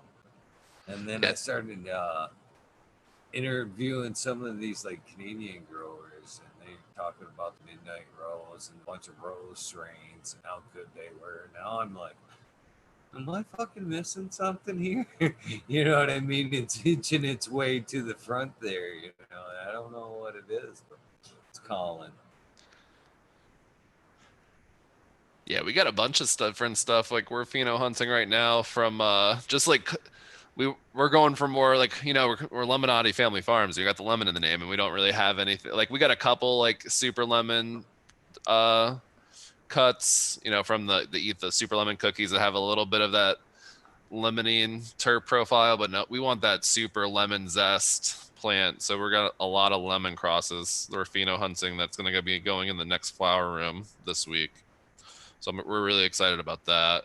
It's a lot of like some stuff that was done by that gentleman Cosmic I told you before that like was a breeder in Detroit, and then just some stuff from like various seed banks from all different types of sources. We're just like kind of like just throwing everything to the wall and seeing what sticks with this pheno hunt when it comes to the lemon crosses. So I'm excited about that.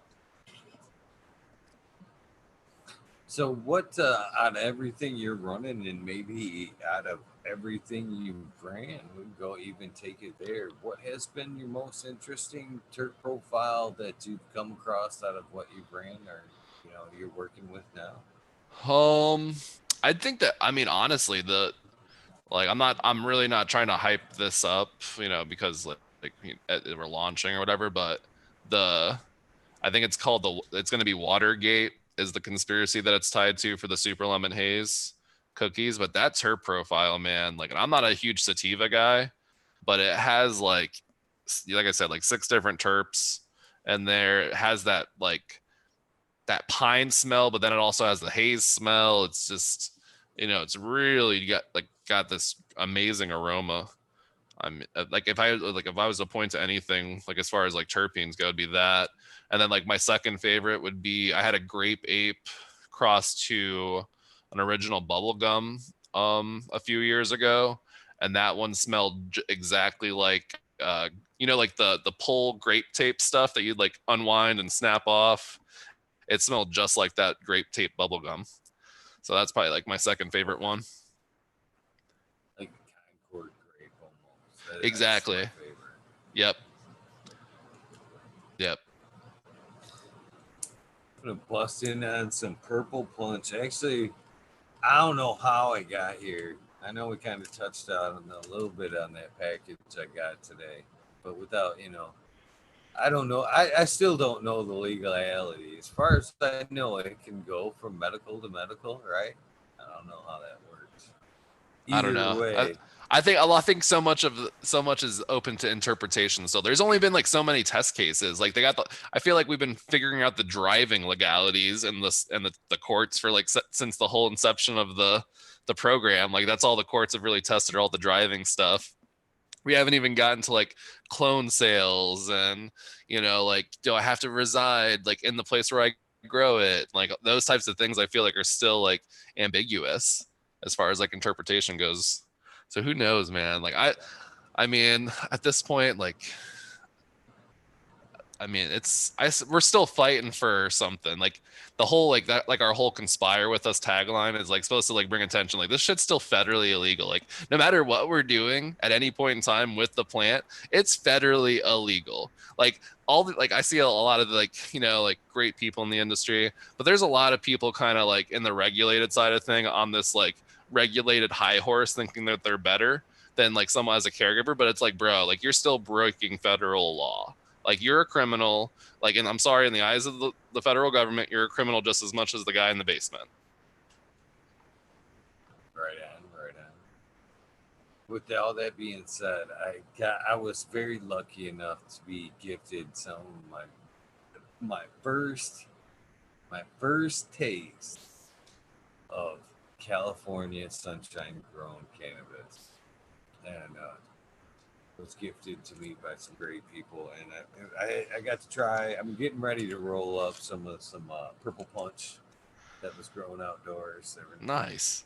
I don't, I don't know how the fuck I got here. It's gonna be good, I'm sure. And then earlier I got to try some Mac One that was Cali sun grown, and then I tried some orange buttercream that just happened to show up here today. That was super delicious. The first two were very delicious, by the way. That was my first really good sample of Mac One, by the way. I was really impressed by this.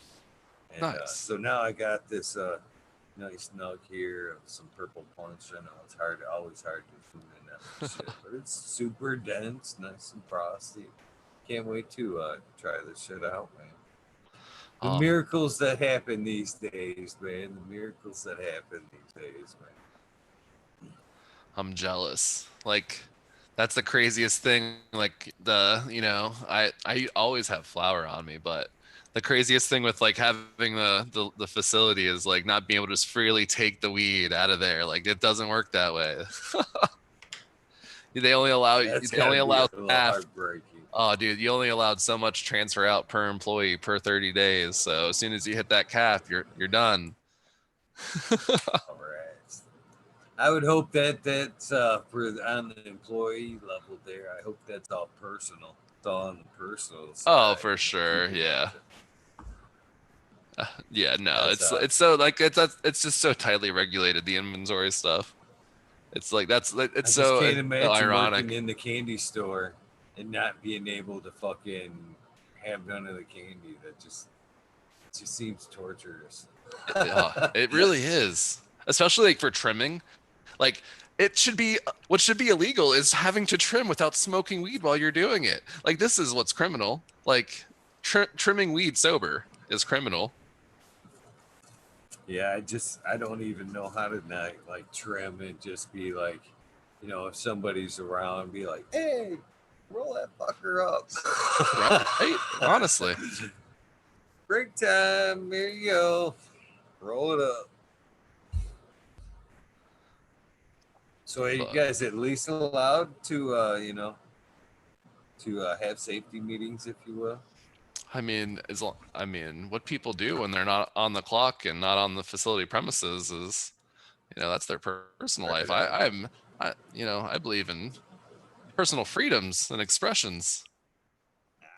Enough said. Yeah, nice. No, Makes for a better day. you gotta give people, I'm a big like I am definitely obsessed with like business management and things like that. Like as far as like the philosophy behind a lot of it, like I read I've read a lot of books. I'm big into like psychology. Like I nerd out on all different types of shit, bro. But like one of my biggest things with like working with people is like really just like putting the right people in the right places to succeed and making sure that they have the resources they need to succeed is like the biggest thing. Like you got to let people like figure it out on their own and empower them with the responsibility, but with the right resources at the same time. And like my experience with like managing things, because at the end of the day, like this, like like our shit right now, like Matt runs that grow facility. Like it's his baby. I'm just here to like support him at the end of the day on that level of the company. But so it's all about like I, people, man. I just kind of laughed to myself. I mean, what kind of crazy day and age are we at these days to where an overindulgence like something like that could almost be a bad but good experience. You know what I mean? I could actually see like in your field because it is what it is, cannabis, and people who love cannabis, and it's hard not to involve cannabis when you love cannabis. You know what I mean? So I could actually see like actually being a thing to where you have to call an employee to the side and be like, "Come here, Johnny. What, Mm. what's the fucking deal here, man? What's the deal? What's yeah, just sorry, man. Just kind of fucking tore up, man. Fucking smoking some whatever, and then that could be the only interest where you like the manager's like, fuck, we gotta. Johnny's fucked up, man. You see what he's been smoking, man? We gotta possibly get some of that shit. You see how fucked up he was? that's something we that's something we might have to work with right there. Dude, He's not usually that fucked up. I mean, you kind of hit the nail on the head. I mean, all I'll say is like, I made a point to have meetings about cannabis use prior to coming into work and work like like what was going on because, I mean, I love to use it, but there's definitely you can definitely take too much cannabis, and it will make it like it can make you not very productive if you have over intoxicated, especially with like edibles and things like that. Like, come on, dude. Like, don't take 200 milligram edibles and try to come into work. Oh yeah, I've been debating whether or not. In fact, I guess I wussed out a little bit. I'm not show's not over. Show's not over yet, there, Alex. But when I was talking with Hope Farms there, uh, she said I asked them if they had anything to smoke, and they're like, "Oh yeah. We got something. In fact, we got one of these here death sticks." And I'm Oh yeah, I thinking, saw that. Yeah.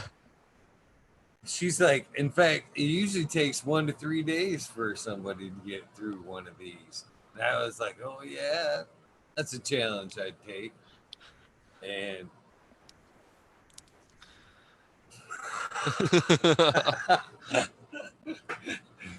So I was, I'm, with what she said, I was a little reluctant if I was gonna. I was actually gonna start it off right at the beginning of the show, but I didn't want to like crash the episode like 10 minutes into it. Just be like quarter doom into it. Damn it! This is a fail. Show over. But I'm interested. I'm interested. That's supposed to be Mac on Mac on Mac there. Really? Yeah, it's that Mac flour. It's supposed to be a Mac One oil, and then roll around in that Mac Keith. So I haven't really like, hopped on the Mac train yet, man. I'm not like I've tried it. I mean, maybe it's just the grower who had the cut, but I mean, it was good, but I haven't hopped on that train yet as far as, everybody loves it. But I feel like, do we love it because it's really great, or do we love it as growers? That's like the constant battle I always have with myself about genetics is like, do I love this because I love the finished product, or do I love it because I love growing this plant? right on, and it all depends on how it affects us too. Oh yeah, and everyone's Not different. only, and that it's funny too because it says right on the box as a sleep aid too. You know what I mean? Hmm. And and we talk about this. I was, it was a great strain. It was well grown. No knocks at all to the strain or the grower. Great job. 10, 10, 10 across the board, burn clean with, great taste and everything. But like you said, as a grower, I've heard it's very finicky. As yields, it's not the crazier yield. So I don't, it had a nice taste to it, very unique. But as I was thinking about it, as I was smoking it, and I remembered reading the box, sleep aid for sleep or sleep. I'm smoking it, and I'm like, man, this ain't that bad. It tastes really good. It didn't really hit me like that. But the person I was smoking it with, she was like, I mean, she walked. I mean, we weren't even done with it. I was like, where you going? She's like, I gotta go sit down on the couch for a minute. I'm like fucking feeling tired, like right quick. I'm like, all right, maybe there's some truth to that. I'm not feeling it, but maybe that that's obviously a good strength for her. So I don't know. For sure. I mean, and like, there's so much good stuff out there. Like, that's the thing. I feel like we're at a place with, like, and it gets back to like what you were saying with like having the ability to have all these caregivers and like everybody growing so many different things. There's so much good stuff out there.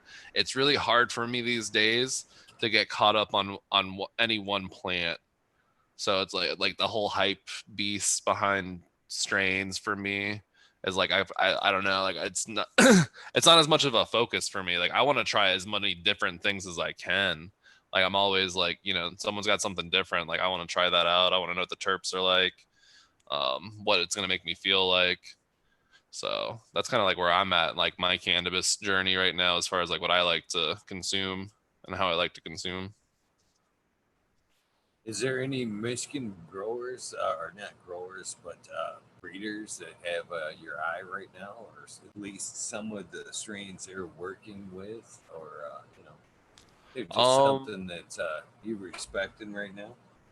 Oh, I really like seeing what Maxi Yields is doing with I like his whole Oreos stuff.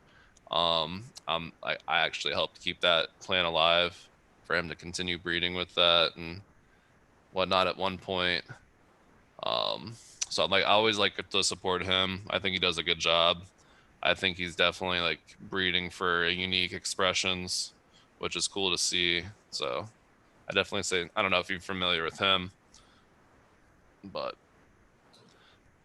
I like his stuff. Nice, nice, nice. Any others, the local strains that have caught in your eye in the last little bit?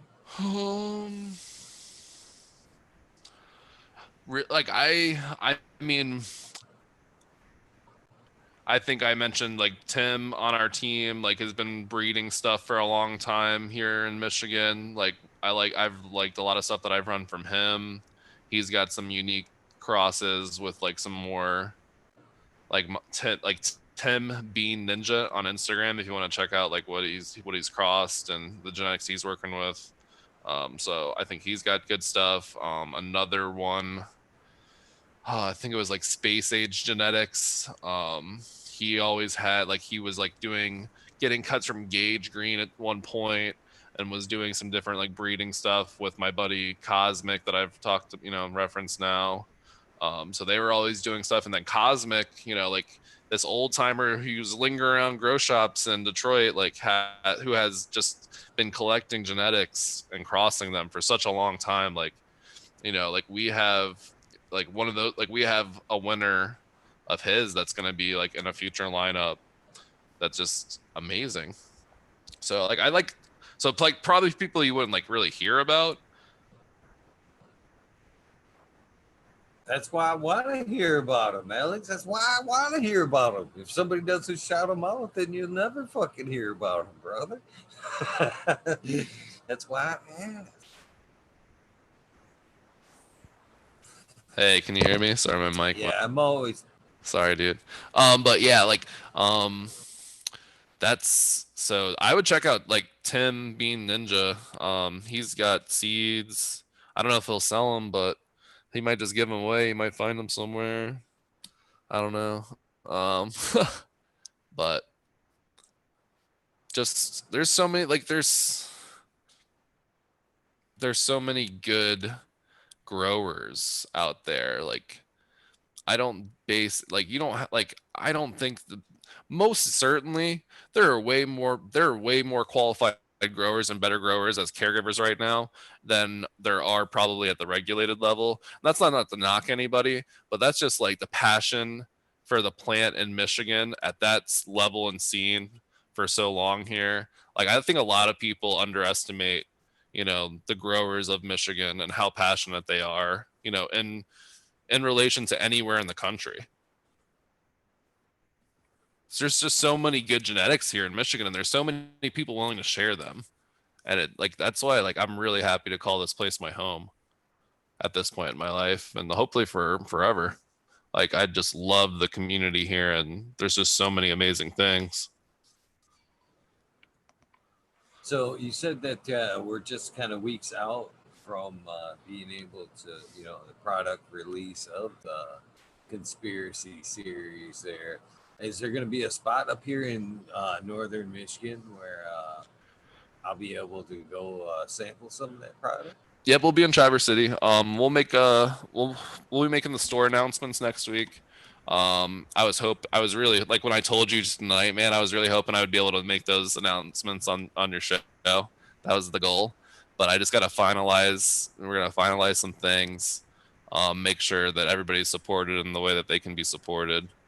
But we'll be making those announcements. I can say like at this point we'll be in Traverse City. We'll have there'll be shops in Traverse City with our stuff. There'll be shops in Detroit, Ann Arbor, every region of the state. Like we kind of talked about the last time, but we do small batch to the stores. We don't send a lot of material to the stores, so that way it can stay properly cured at our facility until reaching the shelf. But we're gonna be all over the state. Well, when you have that list available, let me know, and I'll be happy to shout that shit out when I get the list. I appreciate that, man. Sure. Yeah, thank you for the support. I really appreciate you reaching out to us before and wanting to have us on the show. No, man, it's my pleasure. I experience. I appreciate the experience level from every aspect of growing. I really truly believe even the beginner has, the bright-eyed beginner has something to offer just as much as the big grower. So Absolutely. But it takes big boys to help set some shit straight. You know what I mean? Yeah. Yeah, I mean, it all depends on like what your motivations are. Like it's like right now, like I'm trying to do this business. It's been my dream since I was since I was 20 or 21 years old. It all depends on like what you want to do. You know, other people have other passions, and this is more of a hobby or a side income, and they have their own motivations, and that leads them to their own success with the plant. There's so many things you can be successful in this plant outside of money or anything like that. It doesn't have to be about money. There's so many, you know, different routes to go with this plant. And there's so much opportunity with it. That's very true. There's a shit ton of opportunity in this community right now for every skill set too. That's the 100%. thing too, man. 100 at every level. Like if you don't think your skill set of some sort applies to cannabis, you're probably mistaken. Like because at every level it's needed right now. Where it's such an immature stage.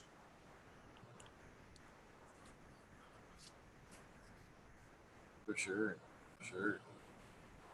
So, is there anything else you guys are excited about coming up there? I know you don't have enough on your plate with the the new release and everything else. But how far is the next phase already in design there? We're going to finalize, like we kind of have the theme picked out. We're going to be finalizing the actual like the product SKUs, kind of like with the different conspiracies, all the different ones. We'll be finalizing all the different products that go within the theme over the next 2 weeks, and then from there, our graphic designer will start like creating, the same type of rollout that you might have seen on our Instagram. They'll do for the next one in its own way. Hopefully, like a little bit better.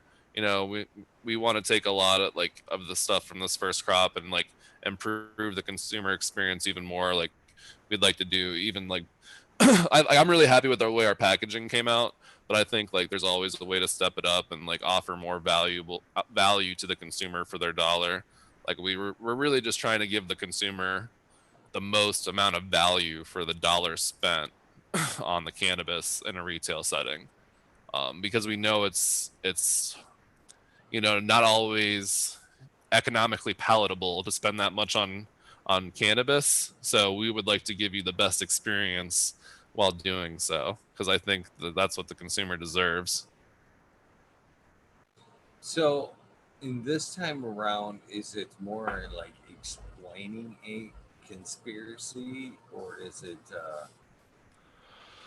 We kind of just we like have throwing to it out figure it there. out? Nah, like like when the products, like when you see the products, like we'll release, that's the next rollout next week. We'll actually like show you guys all the jars, the boxes, the whole breakdown. But the the name of the product is going to be on the box. It'll be the conspiracy, and then we kind of have like little wordplay things that we did to kind of touch on like what the conspiracy is, kind of like backdrop is. But like what we're hoping will happen is like it'll just kind of like poke people's curiosity to look into it, or just have fun with it. And I'm like on our website right now, there's all the conspiracy theory symbols like kind of scroll through on the website, and if you click on one, it'll actually take you to that Wikipedia page associated to it. So there's a lot of clues and things in our packaging, and a lot of like cryptic things for people to like kind of find and discover if they so choose to take the time. We put a lot of thought into that to like make it as interactive as it could possibly be, if people wanted to have such an experience. Is there any chance of like say interactive like clue, like maybe who type conspiracy to where like you win like maybe like an ounce or something, whatever, you could gift something at the end if somebody figured out the ultimate conspiracy. You just leave crumbs and see if somebody can almost like you could almost like lay out like one of the, who was the one killer there was who used the Zodiac killer, just like lay out a bunch of Yeah. fucking, if you could actually if you actually knew who it was in the end or had a good basis, lay out all the clues and see if somebody could figure it out what you were talking about. Something like that. There like we are actually going to do that and make it have like an interactive aspect to the product. But because of COVID, we just decided not to roll it out with this one, and just because it was going to involve like different points of interest within like different communities. So like we weren't really sure if people would be open, if they wouldn't be open. So it was like from a logistics standpoint to execute it kind of made it difficult, and it threw us for a loop there. But it was definitely in the roadmap, and it's something that we're going to put into like future editions. And then like we're not always going to do conspiracies. Like the next theme will not be conspiracies. It'll be a completely different on its own thing. Com- it'll be its own thing. We're going to redesign the packaging. The packaging will have its own feel, but it'll still kind of follow. It'll still have our current vibe, but it'll be its own thing. You know, brother, you can take this for whatever it's worth, but you know, take it if it applies. You know, take it, run with it. If if you like the idea, whatever. Yeah. With it. But I like the what you're going with. But if you fucking could come up with a good website guy, you could leave links to like fucked up like puzzle websites and shit to where you'd have to break down or get through that puzzle game to get through to the next conspiracy, or you could cheat by buying product with jumps, you know what I mean, that Oh yeah, skip that step, whatever. There's a lot of fun if you come up oh with yeah, a good, man. guy like that, man. You could really, I could I actually like that see idea. some. That's actually got my wheels spinning right now. I actually like that a lot. That's triggering some thoughts. That's a good idea. You I wouldn't think have to, we all could they need expand on is internet this. access. We might have to make you a character in said game, for inspiring this idea, I think. That'd be super cool. That'd be super cool. But yeah, that'd be great, man. If you knew somebody that tech savvy, that'd be easy to do. Easy marketing right there. Yeah, we definitely want to do fun stuff like that. We don't want to get complacent with this because it's like a craft family thing for us. It's a big passion project with a lot of different people on our team. It's not it's a big passion project for a lot of people, so we're really just trying to have fun with it while doing what we love to do. So like we want to keep everybody on their toes. Amazingly fun. Yeah, Just dude. think Like about that, man. Just getting like a gram and getting it home and just following that link, and it's just some like fucking mind fuck game that you just found yourself like 3 hours into, and like, God damn it, I'm so close and shit. Just dude, well, almost to where you had to remedicate, man. You're so mind blown and shit. You're like, God damn it, I'm ready for another gram. God damn it. well, the reason why like that and that like oh man, like I'm glad you're saying this too. So like the reason why I love your idea is, and this is going to be another, we'll give you all the exclusives, but on the next packaging, we're going to use NFC technology, like the NFC tags where you just tap your phone to things, and you'll be able to just tap your phone to our jar or our box, and it'll take you to a destination. We're still sorting out that destination, but this is why I like your ideas, because what if that destination took you to that? Oh, yeah, man. Power of the sesh right there, man. But that's like we want to get interactive with that, and I think with like that NFC technology, now that it's in iPhones have NFC too, like you can literally tap your phone to something and it can take you to any like a website, an app, like whatever you want it to take the person to.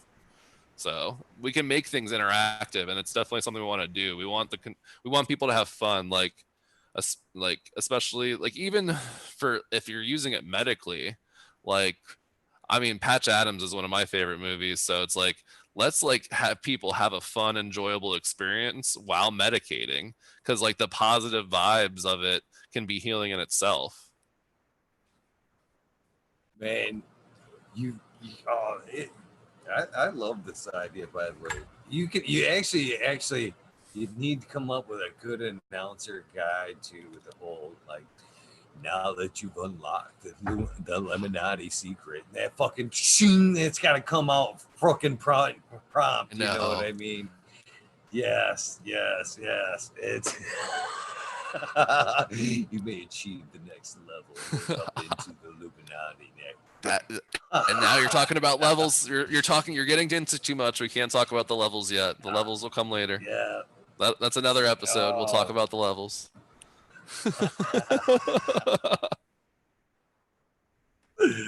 Oh man, that's funny.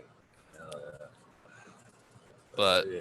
yeah, man, it's gonna be fun. I think everyone will enjoy it. The stores, like we were kind of nervous, like we knew we were edgy and everything, but the stores, there's like overwhelming demand by the retailers. Like I didn't know how the retailers of Michigan were gonna take to it, but they love it, man. Like overwhelming demand. It's really exciting. And we're just like really overwhelmed and grounded, and it's really cool that people are digging the concept.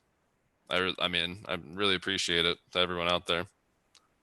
And like our I think it awesome would be. team, like so many great people. Like we have so many great people that work for us, and it's like such a little micro community of people and ideas, and just everybody working their ass off. It's like such a great work environment day to day.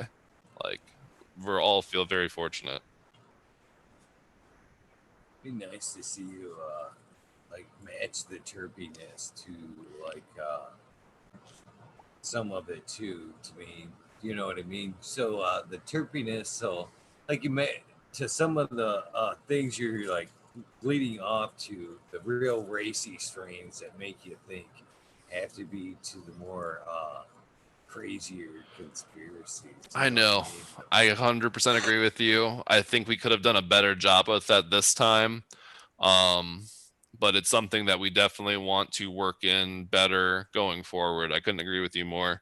If I had like that's one of the biggest criticisms I would have for us is like I felt like we did a really good job, going all in on the whole concept with it, but I feel like we could have done a better job there. Oh no, man! You can't. I mean, you guys are killing it first time out the box. You ask me. You know, in I my appreciate that, dude. opinion. But I mean, you can't pull yourself back on little things like that. You guys got a hell of a marketing idea going. You've got great people involved, good strains. Just you know what I mean. We all could have, should have, could have at one For point, sure. but you know what I For mean. sure. No, I just like appreciate you saying that because it's something that like I have in the back of my mind. So it's like I'm glad that I'm not giving myself a hard time for no reason because it's like you bring it up because it's like that I think that could definitely improve it. I'm just glad someone else like sees those little things because it's like we do all these things for hoping that people will see the little things that we put into it.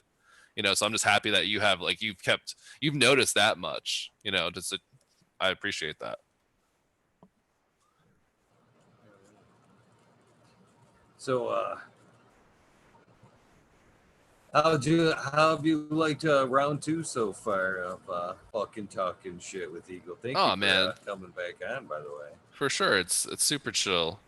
I think like I definitely I like it, man. I like how you can steer a conversation. I feel like you make it really natural. Like I said, like I was telling you before we hopped on here, I've been watching more and more of the episodes as much as I can, and I just really like the way, like the way your mind works when you're asking questions in a conversation and kind of setting the tone for everything. I think you do a really good job, man, and I hope we can do it again. Oh, I'm sure. I'm sure. Oh fuck yeah! I'm addicted to this fucking concept you guys got going. You know, I don't We know gotta what get the Tim on fucking next marketing time. thing is. Yeah, we gotta get Tim on. If you really dig the concept, we gotta get Tim on next time. Like he's our sales and marketing director. He's him and his brother is our graphic designer. So it's like again, like like the family farm thing. It's like our sales and marketing director is is a brother with our graphic designer. So it's like this synergistic thing going on with the concept. So I really feel like we should get Tim on here, and he can kind of like he's like the big idea guy with the company. Like I just try to help steer the ship. Like if we're gonna go in this direction, let's make sure that we fucking go hard in that direction. And like Tim's doing a lot of the conceptualizing of the ideas to get us in that direction, you know, with how I want to get there, or however you want to put it, you know. I don't like I don't believe in doing anything half-ass. I feel like, you know, if we're gonna do some conspiracy shit, like let's fucking do it. Let's make it look cool. Let's like really go all in on the idea from top to bottom. And Tim like brings the creativity to it that I think everyone's appreciating. So I think we should get him on the next time, because he's the guy to talk to about all the conspiracy stuff. And you know, he's a grower too, and he's a breeder. He's the Tim Bean Ninja on Instagram I talked about before. Like he's got a lot of good shit to say too. Yeah, I'd like to hear from him. I'm always looking for some good show content, that's for sure. Like even having him on by himself, bro, would be like a great up. Like just talk to Tim. Like he's a you know, he's a great communicator. He's very articulate. I think he'd be a great guest if you want to reach out to him.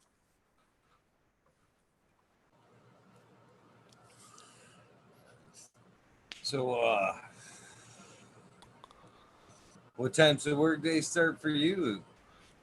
I know it's Friday, but tomorrow I'm off. Another day. I'm off. I'm gonna have I have my kids, so I'm gonna go get my kids this weekend and spend some time with them. But I'm usually like in the office between 8 and 8:30. You know, That's every day. Bad. No, and then we usually are there until 6 or 7. So like 8:30 to 6 or 7 in the evening, especially like during the like harvest times. You know, I got my hands in everything. You know, from every like I'll help with plant stuff. I'll help with harvest stuff. You know, we're still doing a lot, like a big part of my responsibility is like developing the standards and managing practices that are going to go into, you know, the cultivation facility for the long term. Because we started construction on our retail location, so soon, you know, Matt's going to be completely running that grow facility by himself without me there, where I'll start to shift my focus to the retail location. And then taking like my professional background, like where I've worked, is in retail and retail management and merchandising. So I actually like from a business level, I'm actually more experienced in setting up the store than I am setting up the grow, but it's all kind of worked out so far. But yeah, I'll be moving to the focus on retail here very soon. Nice. Everybody's got to have their niche and to make the dream work. That's for sure. And that you can grow it all you want, but you have to have an outlet for it. That's for sure. For sure. Is that going to make things easier? Well, it's got to make things easier keeping everything in house. It's not like we're not we can it be limiting though? Can it be a good thing as far as quality, but could it be to a thing where it's going to be limiting, where you might not be able to cross paths with like other provisioning centers because just because, you know, brand to brand? I mean, I'm sure locally there will be whatever conflict there will be on a local competitor level. That's to be expected with like any type of thing. But no, I think a lot of the, you know, like a lot of the retailers that will be announcing next week, you know, kind of understand what we're trying to do and accomplish, and like understand that our lane, while like we all believe in each other's lanes, our lanes are different, and we're not, you know, gonna be, it's not so much a direct competition.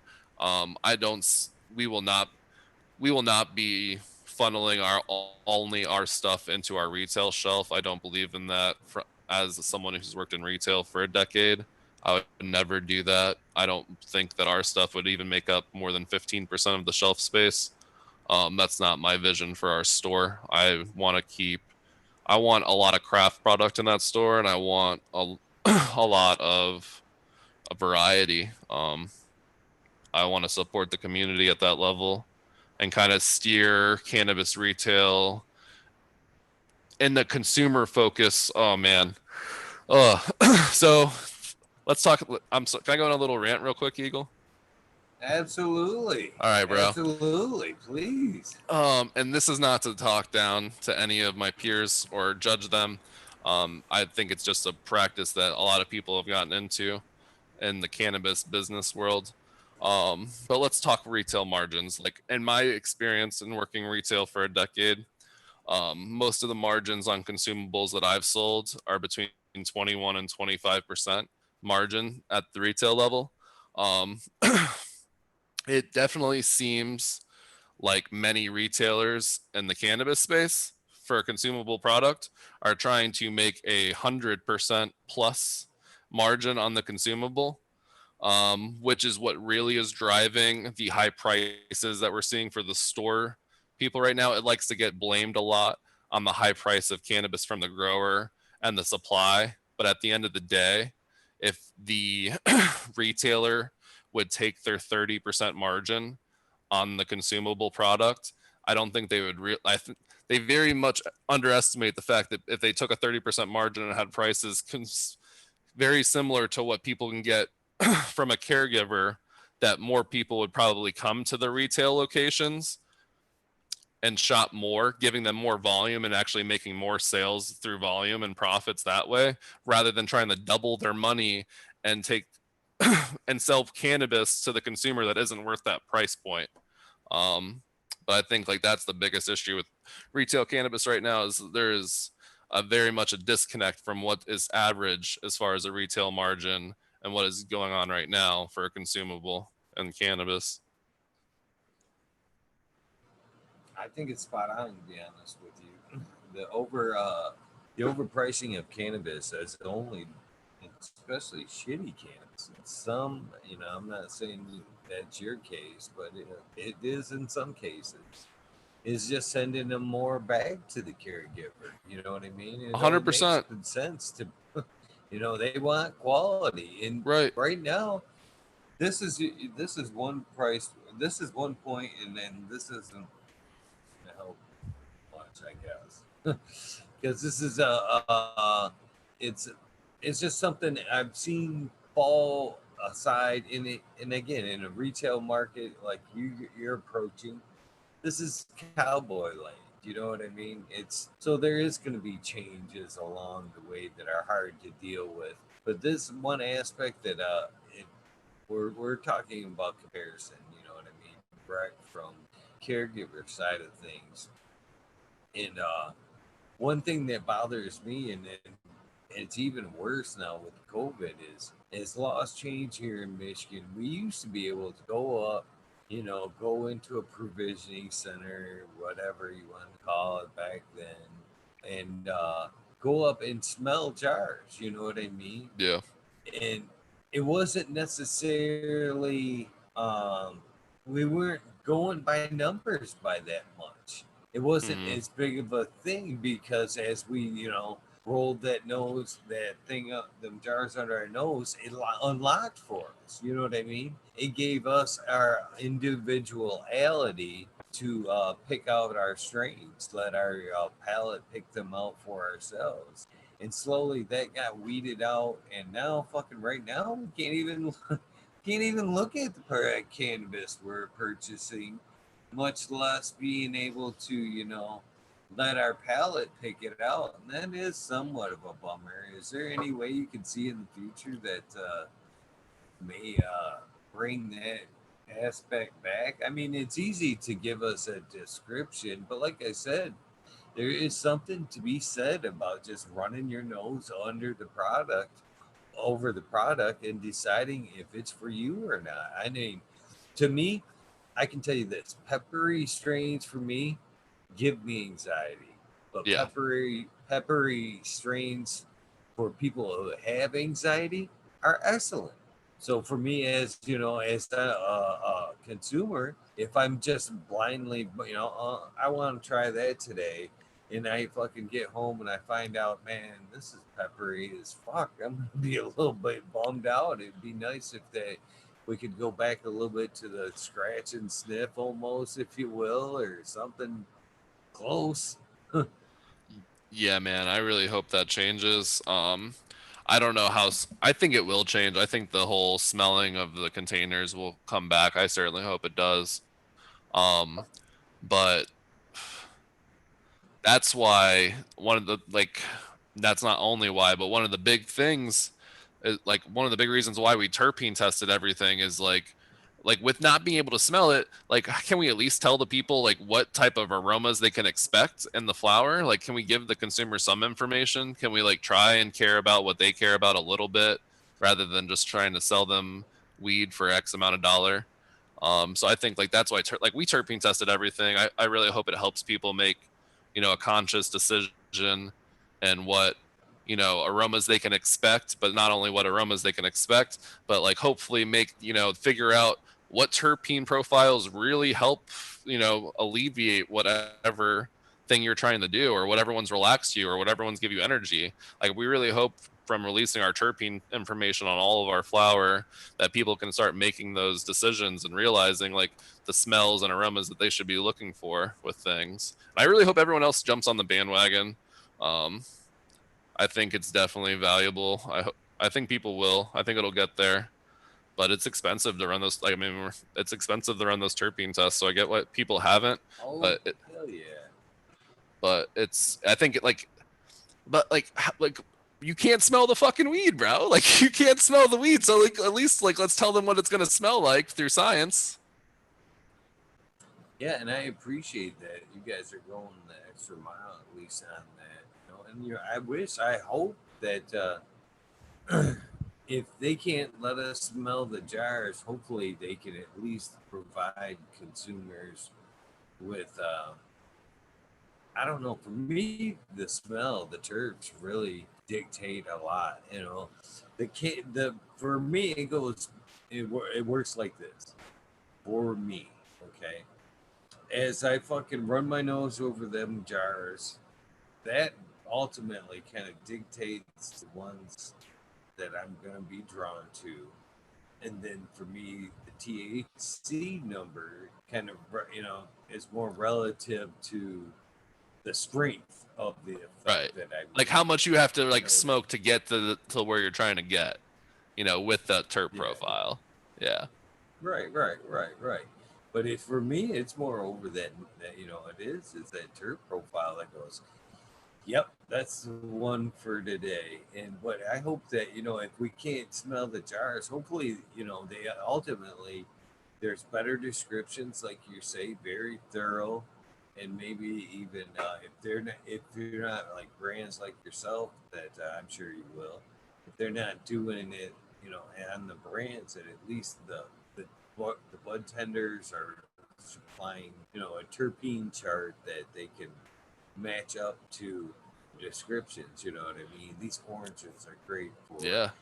antidepressant and daytime smoke and shit like that. So when they look through that and then look through your lemon, oh yeah, this is a great uplifting, happy. This is what I'm looking for. I can match this up with the descriptions.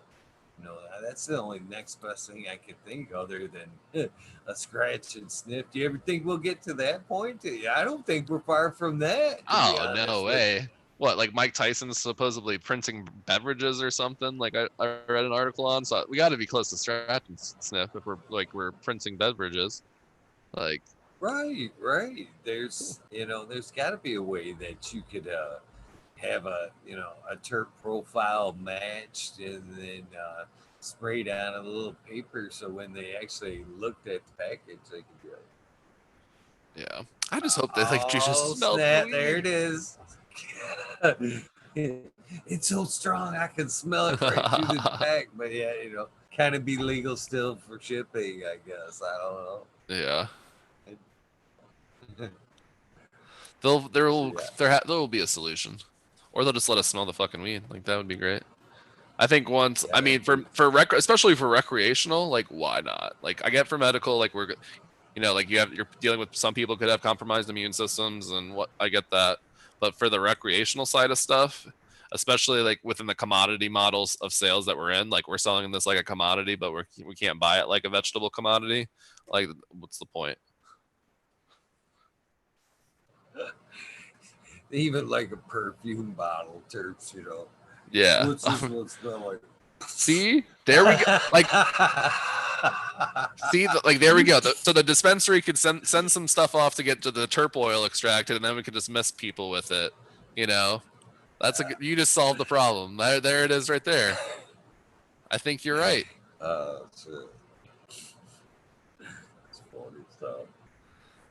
I think that's the path of least resistance on that problem. Like we could really just concentrate the terp oils from the flower.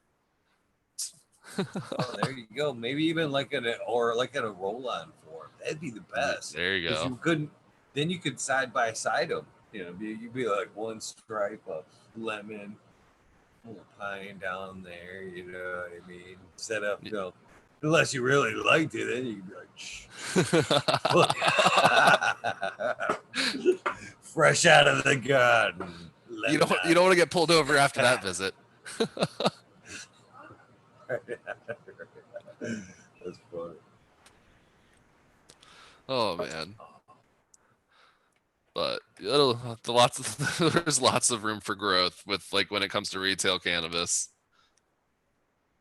Lots of room. And it's like I hope we'll do some cool stuff. It's gonna be more of a so like we're actually gonna have like some music festival items. It's gonna be like kind of two retail locations. Like you'll be able to buy like music festival items and different novelty things in one part of the dispensary, and then it'll be like the flower sales in the other part of the dispensary.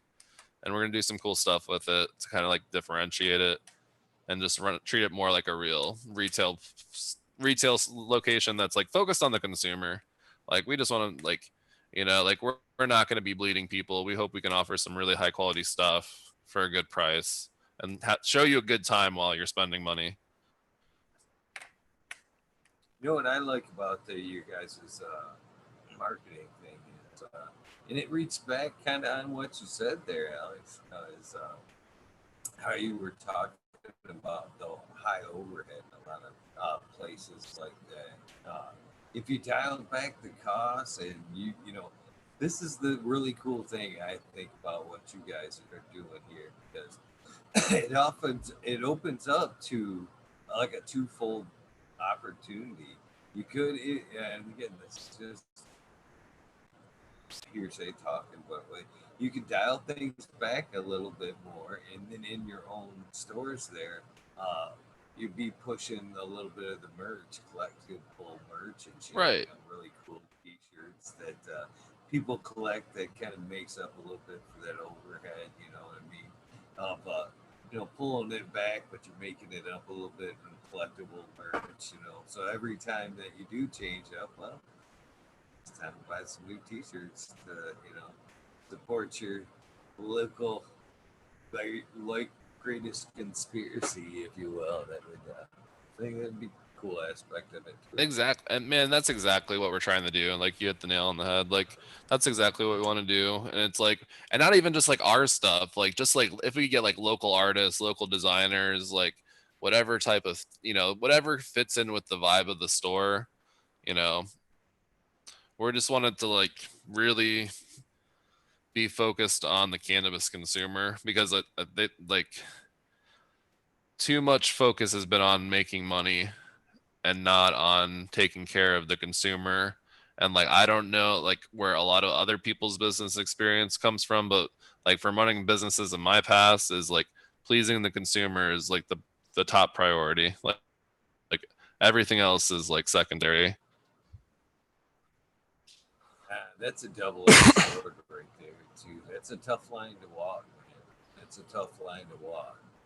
Because if you ultimately you got to stick to your guns, but you do want to cater to the customer, but the same aspect you could be kicked around by the customer, both price and inequality because of the low price. You know what I mean?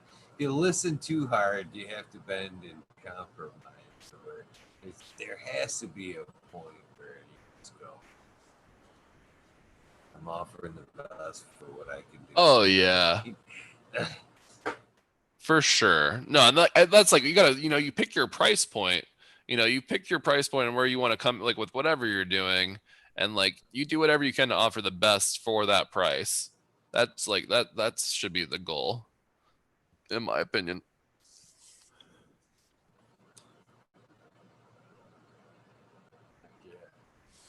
Yeah, I'm excited for you guys, man. It sounds like you guys are pretty much killing it over there. And so about 2 weeks out, it Yep, looks we're like hoping to. Yep, about 10 to 14 days we'll start shipping the locations, and then we hope to, like, we should have the drop announcements going out by the end of next week for like who those retailers are and when you can expect to be able to pick it up. Genesee County area, hopefully. Yes. Yep. If I don't travel up towards Traverse City that much, but I do travel down to Genesee County, so I Yep. may be able to hook up on the latest conspiracy yet. Yeah, you should. Yeah, you should definitely be able to find it there. So yeah, man. If you can ever get to Lansing, we'll set you up. Yeah, Lansing on that side of the state's a little tougher for me to get to, but not saying you know, you guys need an event. You guys need to get an event I going know. popping. I don't think there's been a Lansing event really yet, has there? Nope, there is not. Wow, I don't know. Um, you're gonna you're gonna see us at a lot of events in the Other coming than year. like fucking protests and shit, you guys Yeah. obviously get your fair share of pissed off people. We were supposed. This is all I can say. This is all I can say right now. We were supposed to be at 2 different events in Lansing this summer, where cannabis would be a very new thing that would be there for them, and we hope to be at very many events, popular events next year when COVID's hopefully over. Um, that's all I can really say at this point. But you're gonna see us at events, brother. It's gonna be a big thing for us. Cool, man. Cool. Looking forward to it. I know I'm looking forward to getting to these events tomorrow. I keep forgetting. I keep forgetting I have an event tomorrow. To be honest with you, that thing is just like snuck right up on me. But like I said in the beginning, there, normally I would stress that shit. It keeps. I'm loving the idea that it is that close to me tomorrow, man. That fucking shit never happened. I'm gonna be able to fucking sleep into damn near close to open time and just rock right out of here. But usually, I mean, I'm up at like 6, traveling and fucking. Wow. Then like even Clio, man. Clio, I went down there and then I gotta be back here. I gotta be back home by 11:30 to get the show started, or at least have a laptop and a mobile spot with me to kick things off. Get the show going. And so at Clio Cup there was actually a GW smoke break was that night, which is great cannabis, show similar to this. Great production. They more on scene. They go, to the cups and stuff like that. But great production and stuff. And there was a little bit of mix up. I don't know how. I don't know fucking how I mixed up on the scheduling that night, but I'm sitting there, I'm like busting my ass to get home. And I'm actually got my youngest daughter who was like, it's like 11:20 and she's sitting in my spot right here. And I'm like talking her through, like, all right, just load up the Zoom and you need to fucking do this. And I was actually going to chime in on my phone, mobile, just kind of set it wherever. I'm not driving. And start this thing. You know what I mean? Pull right in, turn the camera off, come, switch over. That was it. That was the plan and shit. And so I'm telling him I'm running like 15 minutes late, and he's like, it's at 10 o'clock, right? Cali time, which is 1 o'clock for me. Okay. And normally I would have been panicking, but since I was running a little bit late, and I was like, fuck it, that works out, man. All I gotta do is start the show a little bit late now.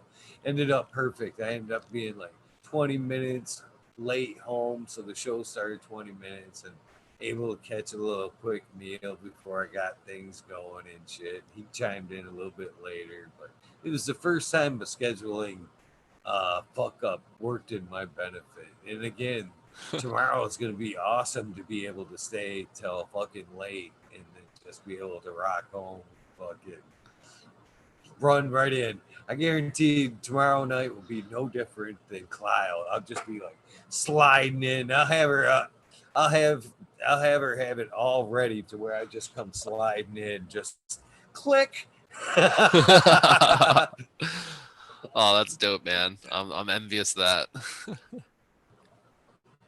Oh, I know. I can't. I'm actually working, trying to keep it in the family a little bit and trying to get my one daughter to work on a little bit of like editing for me and do some shit like that. Step it up a little bit and do some editing and backup work for me.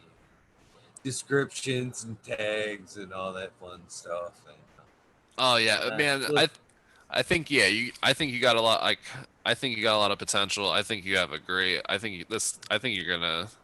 I think this podcast is gonna take off for you. I really believe in it. I I I definitely think stuff like that can help. But I kind of I like the format as it is now. I've really been getting into it. Watching more episodes and digging up ones in the past and stuff. Um, but man, yeah, I think this your podcast is gonna, keep growing, man. I really have a strong feeling in that. it gets easier and easier to do, man. In the beginning, I called out. It was funny because everybody called me out on that shit. Because they were like, "Yeah, I'm gonna try to do this," and then it was like, "I'm gonna do this every day," and everybody was like, "Every day," and even I had to ask myself, "Every day?"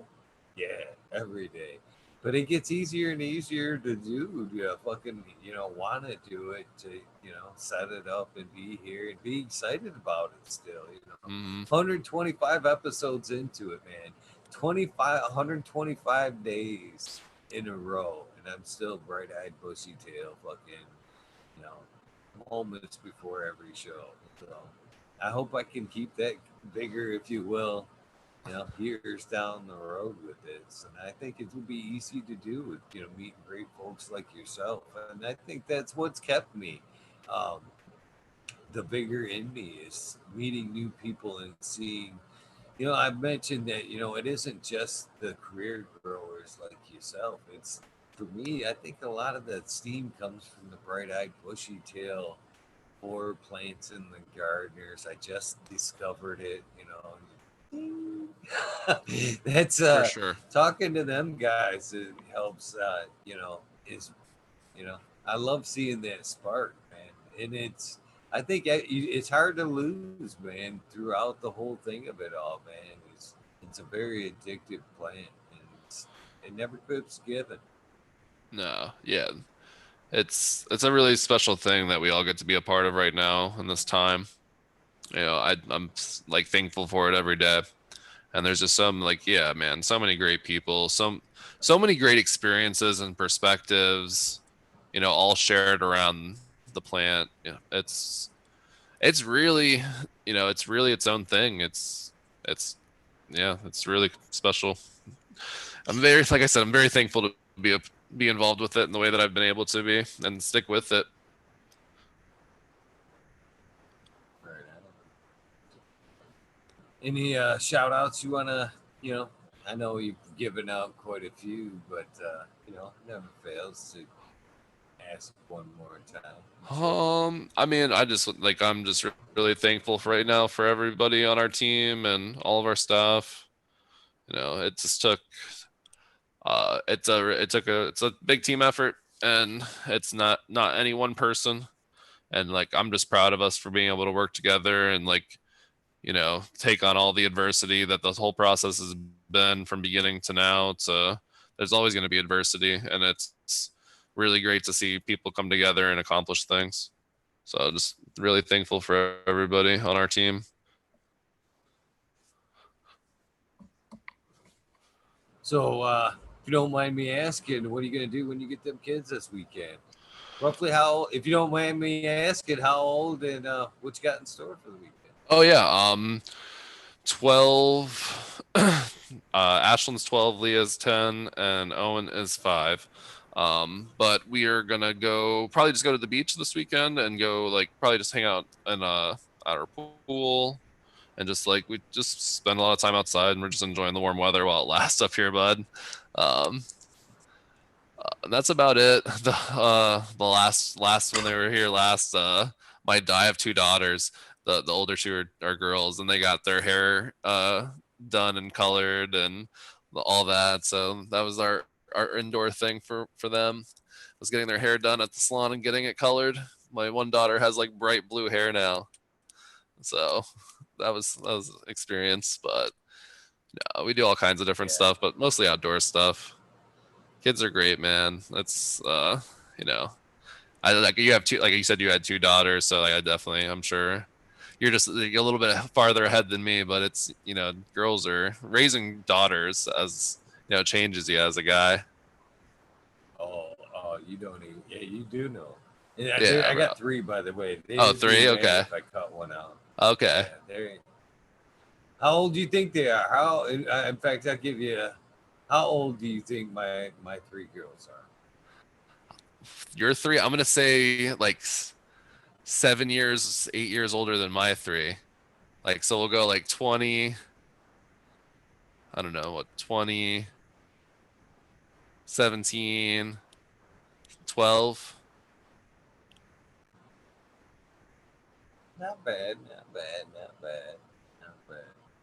They're actually 25, 21, and 17. Dang. Okay. Man, you're looking good, man. That's the power of cannabis right there, man. That's the power of cannabis. You could send over your That's the diet plan after this. That'd be great. Like, uh, now that's the for real. I contribute that shit 100% to cannabis. I have never been that much of a drinker. I've only fucking cannabis has been my only demon, and it's funny because I could say demon at one point, but actually it was really a savior. It's funny how it's been able to flip flop how we can look at it. In the younger age it was the demon, but nowadays it's savior. It's a savior for a lot of people, and yeah. it's funny because nowadays I get to go, I told you so, you suckers. Right. Right. It's all about how you use it.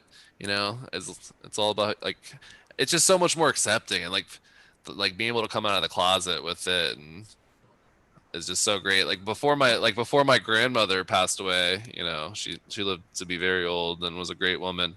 But like when I told her I was moving up to Michigan to, like, want to get into cannabis and everything, she was super skeptical. But after like a few years of being up here, it got to the point where she was so supportive of it when Florida finally passed their medical thing. Like she sent me like a newspaper clipping in the mail about Florida getting medical and like, oh, maybe we'll be able to come back to Florida. Like, just completely going the other way with it as like such like, as like 95 years old, being able to, go back the other way at that age. People are really coming around.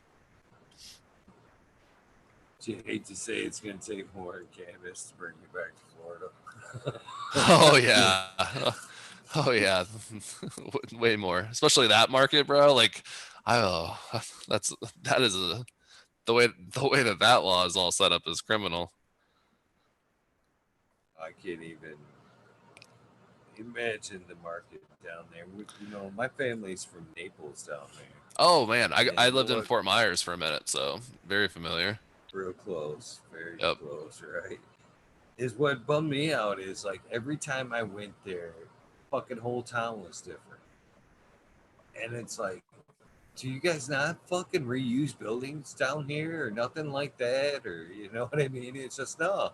We just completely knock it down and it's new every time we come down. Yeah, we'll just move to the next Uh, swamp land down the road, down the beach, and we'll start anew. yeah, it didn't seem right the way they ran things down. It seemed reckless. It's like that all the way around the whole coastline of Florida. Is like almost every town has like you know, like for Sarasota, for instance, you have like the old part of Sarasota, and then the new part of Sarasota, and same thing with Tampa, same thing with Fort Myers, Naples. It's like it's all like a shift down the beach for when they want to upgrade. It wasn't much surprise that Florida was one of the later states to catch on with the cannabis. I mean, I think they even with cannabis down there, do they not still have fucking dry counties and shit like that down there where you just can't buy alcohol in fucking certain counties? And is the Uh, cannabis going to be a certain thing like that where they're like, you ain't going to have it in my town, yeah, not in my county? yeah. There's only so many licenses per region down there, and then there's only like so many cities in those regions that'll actually allow it, from what I understand. But the way the whole fucking thing was set up was criminal because like they made the like basically based on the criteria of the original law, like the eligibility to actually get a Florida like cultivation license. There's only like 36 possible entities in the state that qualified for the 25 licenses. It was like how restrictive access was. It was disgusting. They basically, I don't know. Like I mean, people can make their own conclusions from that data. It's tough to reverse it once you've let it in like that too. Yeah. It's,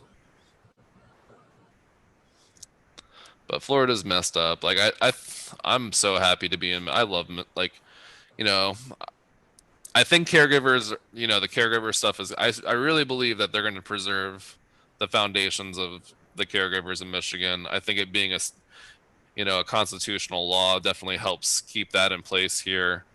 Um so, but yeah. so we're coming up on the 2:30 hour, man. Yeah, What man, we I'm got? spent, bro. Like I'm tired.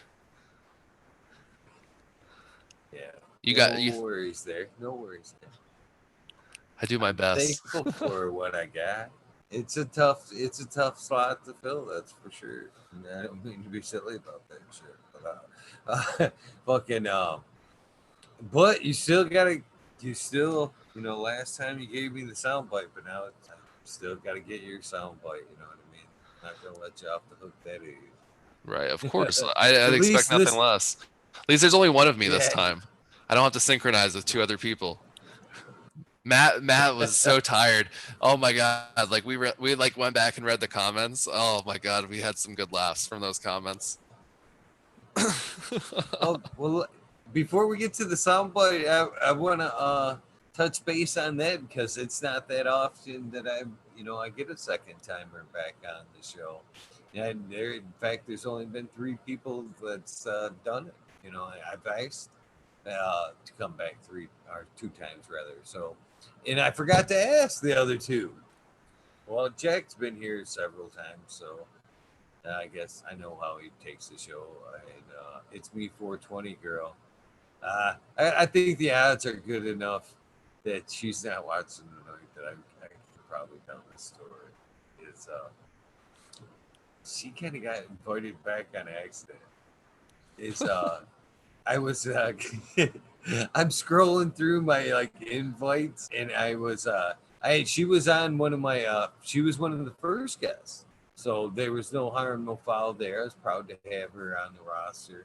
But I didn't realize what happened here was there's another it's me 420 glass girl, which is a husband and wife team that grow. And I was thinking I would have reached out to them, but in reality, I reached back to it's me 420 girl, and she came back on and did a second episode. So, you know, it's them and you. You've got another episode. So it's kind of cool that I've been able to come back and touch base with you. But what was your guys' response like? I mean, how were you happy with the episode? Oh, You for know, did you sure. guys look back and it's something that you were happy to do? Did you get a lot of positive feedback from the show, or any Oh, feedback from the show rather? Oh yeah, man. Like I think like by the end of the episode, like we had jumped up a bunch of followers, which I'm assuming was all because of this. So that was cool to see people checking us out. Um, the comments were great. Like God, like me, Ryan, and Matt were like cracking up at some of the comments about like when we were getting tired and stuff at the end, and even like all the LED stuff that people were talking about. Like we got, that's another great thing about like the whole grow community is like the conversations and debates and all of that. So it's like it was all good stuff, man. Like I think we all enjoyed it. We all had a good time. You know, came up in multiple conversations following. So I mean, we really appreciate and inviting like reaching out. Having me back on, that's really cool. It's awesome to talk to. I think you have like a very like balanced perspective on on all kinds of different things, and I really think you do a really good job with steering the conversation surrounding cannabis topics. I think you do a really good job, bud.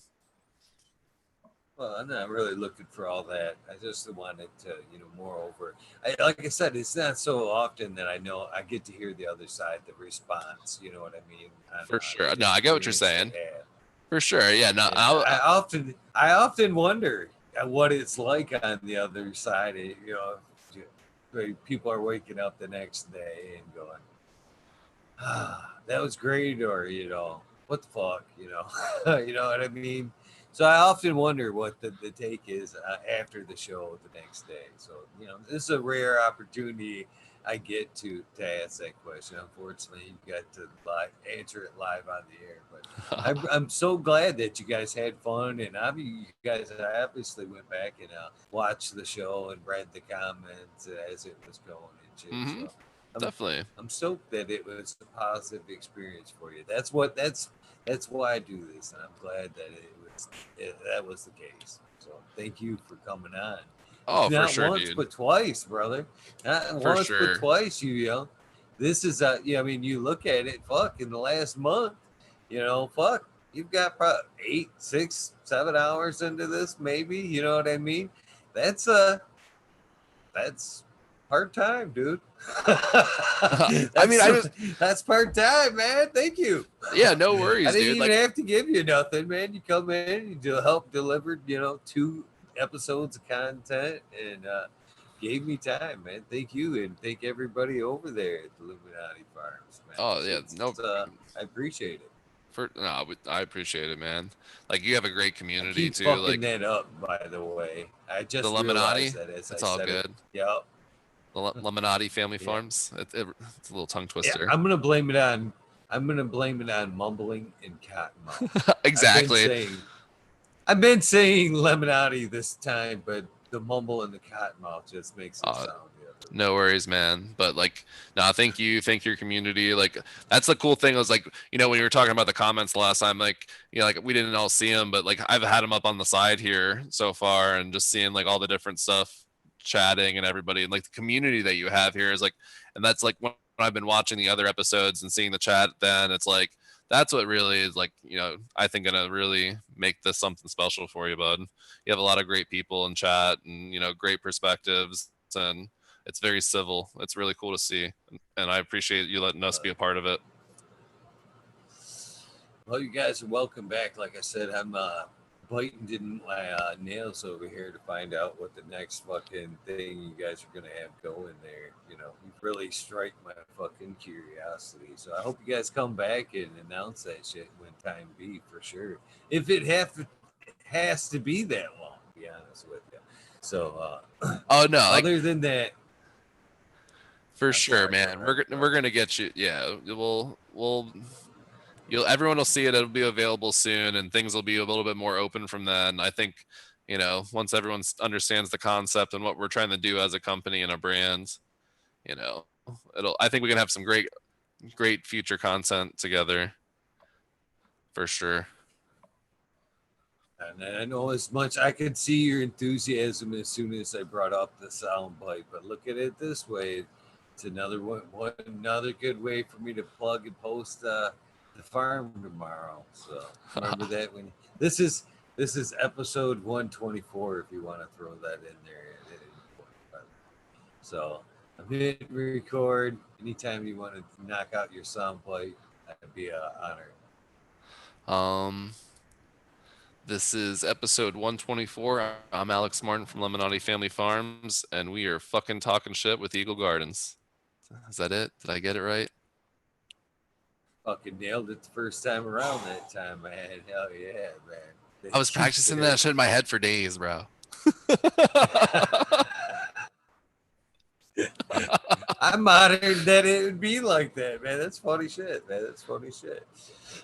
Well, thank you, my friend, and Oh yeah, get for some sure, dude. rest. And thank you so much for coming on. And I look forward to hearing from you. Please hit me up with that list of Oh, where the definitely. product drop will be, and I'll be happy to announce that because I'm sure everybody else here that watches the show in Michigan will be curious. You know, I'm sure they'll be already be following you at that point. But Oh no, I I'll wanted to definitely throw out a I'll little. be in touch, man. I think yeah, no, I appreciate the support. That's awesome if you do that for us. Yeah, and like it'll be another crazy thing that we'll do for the drop announcement, so it'll be something cool for you to share too. Yeah, appreciate it. Appreciate that shit. Man. Appreciate that. Maybe you can give me like a kickoff tip for them. Kickoff clue, something. You never know. We'll Oh, see. for sure. No, I think we could do something. That's what I've tried to give your audiences like as I think your audiences has as much input that we've put out there publicly at all so far. So I'm trying to give you the hot takes. Nice. I appreciate this.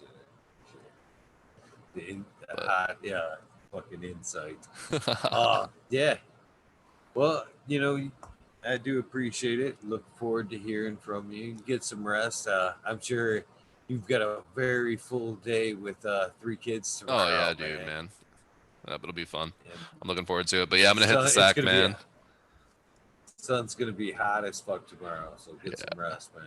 Yeah. Enjoy your event tomorrow, bud. Have a good time. I will. Thank you. Yep. Take it easy, bud. Have a good night, man.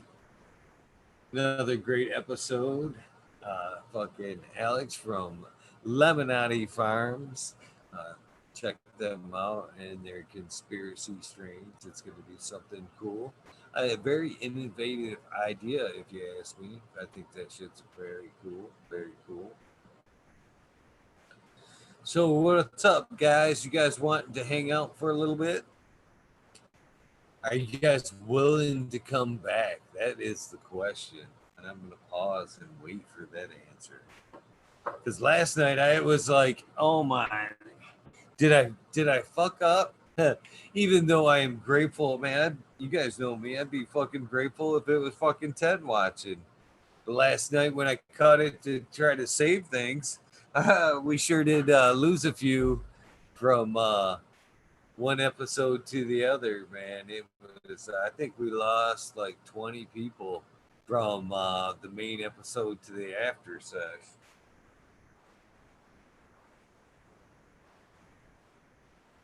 I hope you guys understand why I'm gonna do that for now on. If the show falls short, that way I can save an episode.